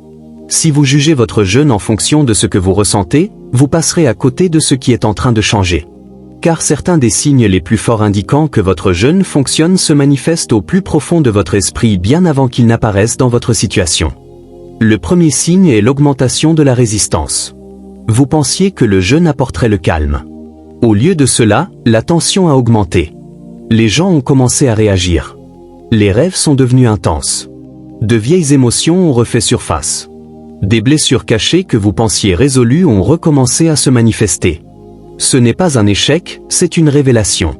Le jeûne ne consiste pas seulement à affamer la chair, mais aussi à faire remonter à la surface des choses enfouies afin qu'elles puissent être expulsées. La pression spirituelle qui vous frappe n'est pas un signe qu'il faut abandonner. C'est la preuve que les ténèbres autrefois endormies sont confrontées. La bataille s'intensifie parce que le sol sur lequel elle reposait tremble désormais sous votre obéissance. Un autre signe que votre jeûne fonctionne est la clarté inhabituelle qui commence à se manifester. Elle n'est pas toujours bruyante, elle n'est pas toujours tonitruante, mais soudain, vous commencez à voir, vous commencez à ressentir. Ce qui vous troublait auparavant vous semble désormais évident. Vous commencez à reconnaître des schémas qui se dissimulaient autrefois sous le masque de la personnalité. Vous discernez les attaques avant qu'elles ne se concrétisent pleinement. Vos rêves commencent à changer, moins de chaos, plus d'instructions. Les Écritures recommencent à prendre vie. La parole vous touche plus profondément. Le brouillard commence à se dissiper. C'est l'œuvre du jeûne. Il nettoie les débris. Il aiguise votre vue. Il fait de la place à l'intelligence divine pour combler les vides où résidait auparavant la peur. Vous commencez également à remarquer un malaise surnaturel face à ce que vous tolériez auparavant. Certaines conversations vous attristent désormais. Certains divertissements vous semblent lourds. Certaines musiques ne vous conviennent plus. Ce qui vous semblait autrefois inoffensif vous semble désormais toxique. Ce n'est pas du légalisme, c'est une transformation. Votre esprit est en train d'être reconfiguré.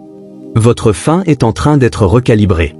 Vous n'avez plus envie de ce qui nourrissait autrefois votre âme de manière malsaine. Le jeûne fonctionne lorsque votre appétit commence à changer, non seulement pour la nourriture, mais aussi pour la sainteté.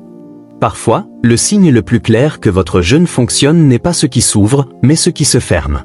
Les relations commencent à s'effriter. L'accès vous est refusé. Les portes que vous suppliez autrefois de vous ouvrir se ferment soudainement sans avertissement, et cela fait mal. Mais ne vous y trompez pas. Le jeûne purifie votre cercle, il nettoie votre chemin, il fait de la place là où régnaient autrefois les compromis. Lorsque l'esprit commence à sanctifier votre atmosphère, il élimine ce qui ne peut pas vous accompagner dans la saison suivante. Ce n'est pas un rejet, c'est un réalignement.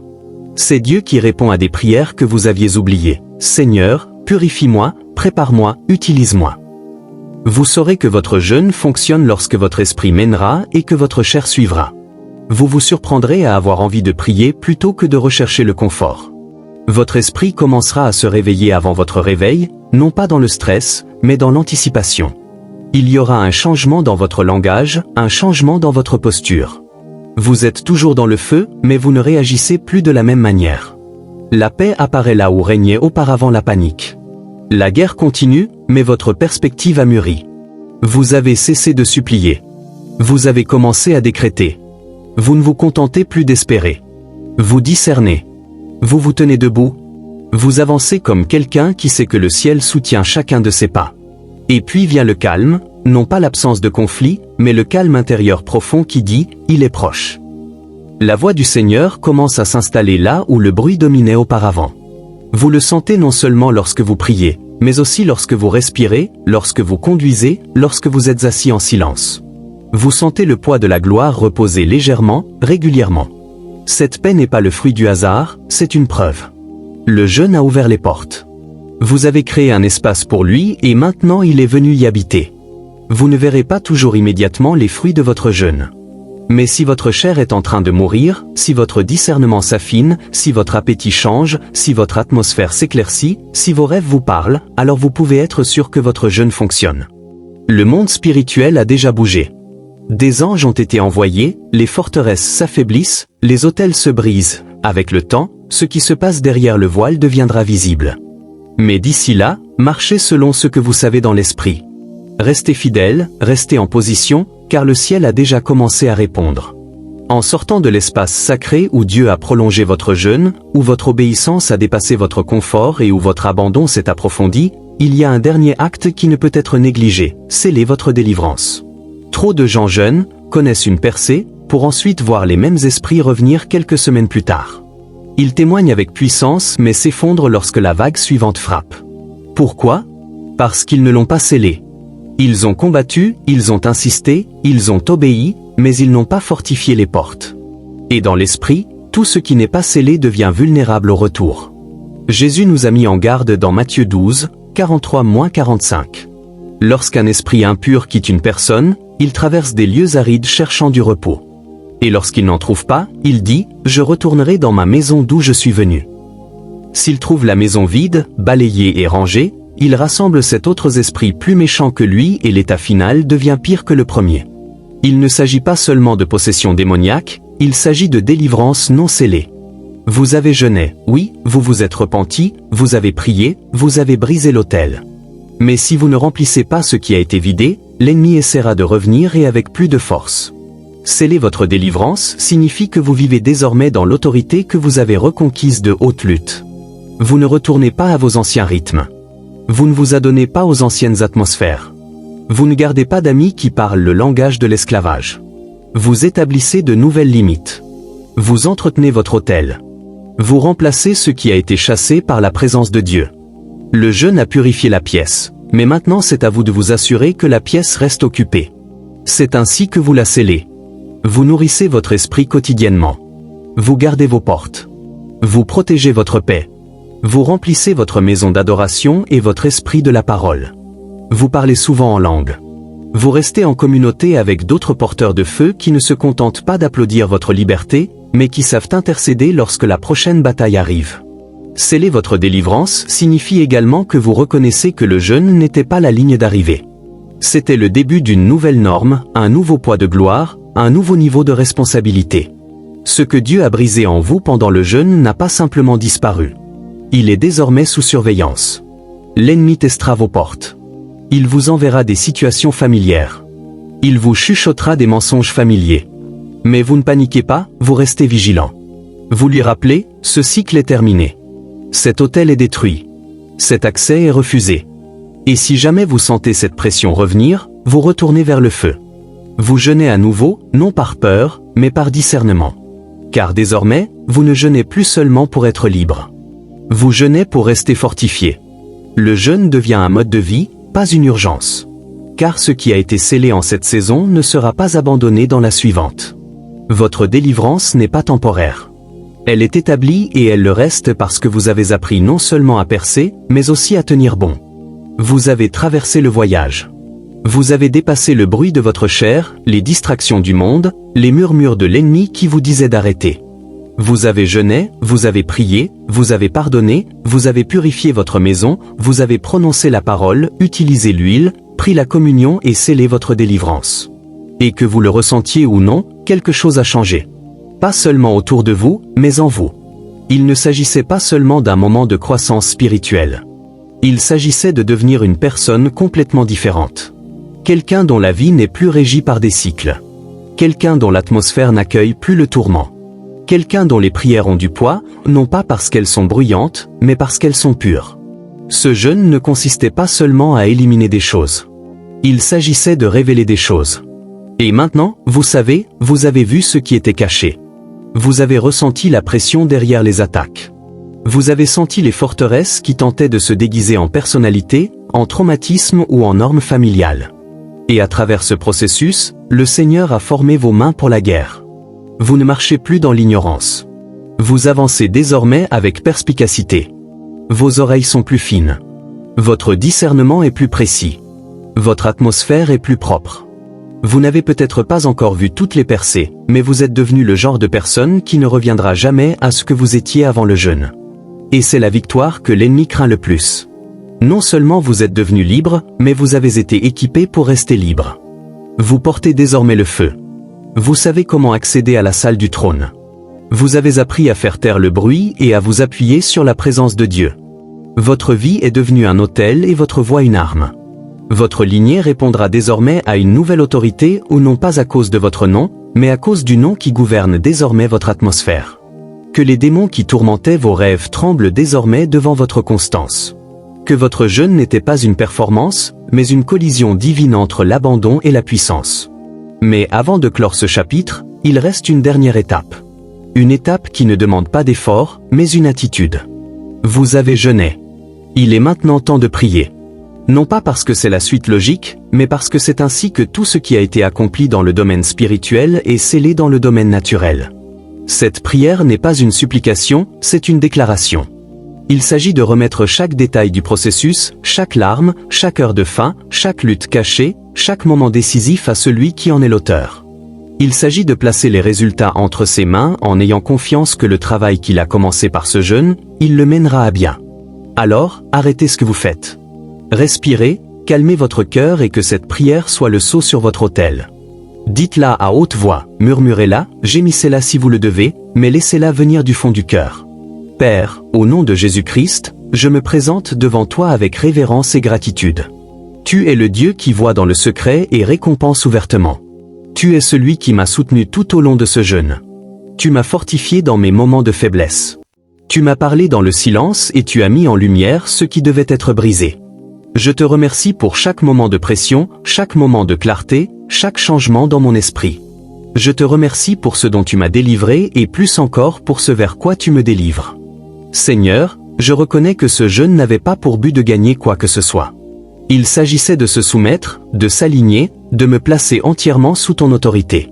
Et maintenant que j'ai traversé ce processus, je te demande de sceller chaque percée. J'annule toute tentative de l'ennemi de revenir sur ce dont tu m'as délivré. Je fais taire tout esprit de sabotage, toute voie d'accusation, toute mission de retard qui tenterait de revenir. Je déclare que le sang de Jésus parle sur ma vie, mon esprit, ma maison, ma lignée et mon avenir. Je m'adresse à chaque autel qui a été détruit pendant ce jeûne et je déclare qu'il reste brisé au nom de Jésus. Je m'adresse à chaque malédiction générationnelle et lui ordonne de rester sous l'autorité de la croix. Je renonce à chaque accord que j'ai conclu autrefois avec la peur, la luxure, le traumatisme, l'orgueil, le rejet, la colère, la passivité, la sorcellerie et l'esclavage. Je marche désormais dans la lumière, je marche dans la liberté, je marche dans l'autorité. Saint-Esprit, je te demande maintenant de remplir chaque espace qui a été vidé. Remplis mon esprit de clarté divine. Remplis mon cœur d'une paix inébranlable. Remplis ma maison de ta présence. Remplis mon temps d'un but. Qu'il n'y ait pas de place dans ma vie pour que les ténèbres reviennent. Que chaque porte soit gardée. Que chaque pièce soit remplie de lumière. Seigneur, je te remercie pour cette nouvelle force. Je te remercie car ce jeûne n'a pas seulement brisé des chaînes, il a aussi construit quelque chose de nouveau en moi. Je te demande de me donner la discipline nécessaire pour continuer à marcher dans la sainteté. Que le jeûne fasse partie de mon rythme et ne soit pas seulement un secours. Que la prière devienne mon instinct et non mon dernier recours. Que ma vie soit marquée par l'adoration et l'obéissance, non par la peur, mais par l'intimité. Je te demande maintenant, Père, d'étendre chaque percée de ce jeûne à ma famille, ma communauté, mon avenir et ma vocation. Que chaque personne qui m'est liée ressente les répercussions de ce que tu as fait. Que ce jeûne soit un jalon. Qu'il soit la ligne de démarcation entre qui j'étais et qui je deviens. Que l'ennemi voie la marque de ta gloire sur ma vie et batte en retraite dans la confusion. Seigneur, je te demande maintenant de fortifier ce que tu as semé en moi. Ne laisse aucun voleur s'emparer de la graine. Ne laisse aucune distraction déraciner la vérité. Qu'aucun retard ne me fasse douter de ce que tu as déjà déclaré. Je demande la protection angélique autour de chaque domaine de ma vie, visible et invisible. Garde mes rêves, mes décisions, mes relations, ma vocation. Brûle tous les résidus qui subsistent et que ta présence soit ma demeure permanente. Baptise-moi à nouveau avec le feu. Marque-moi à nouveau avec un but. Que tout ce qui découle de ce moment ait un poids éternel. Je t'appartiens pleinement, librement, pour toujours. Père, Je demande maintenant qu'un feu nouveau repose sur moi, mais un feu d'endurance. Que la faim suscitée par ce jeûne ne s'éteigne jamais. Apprends-moi à apporter cette intimité dans mes jours ordinaires, dans les moments calmes, dans les endroits que personne d'autre ne voit. Que mon autel privé reste allumé.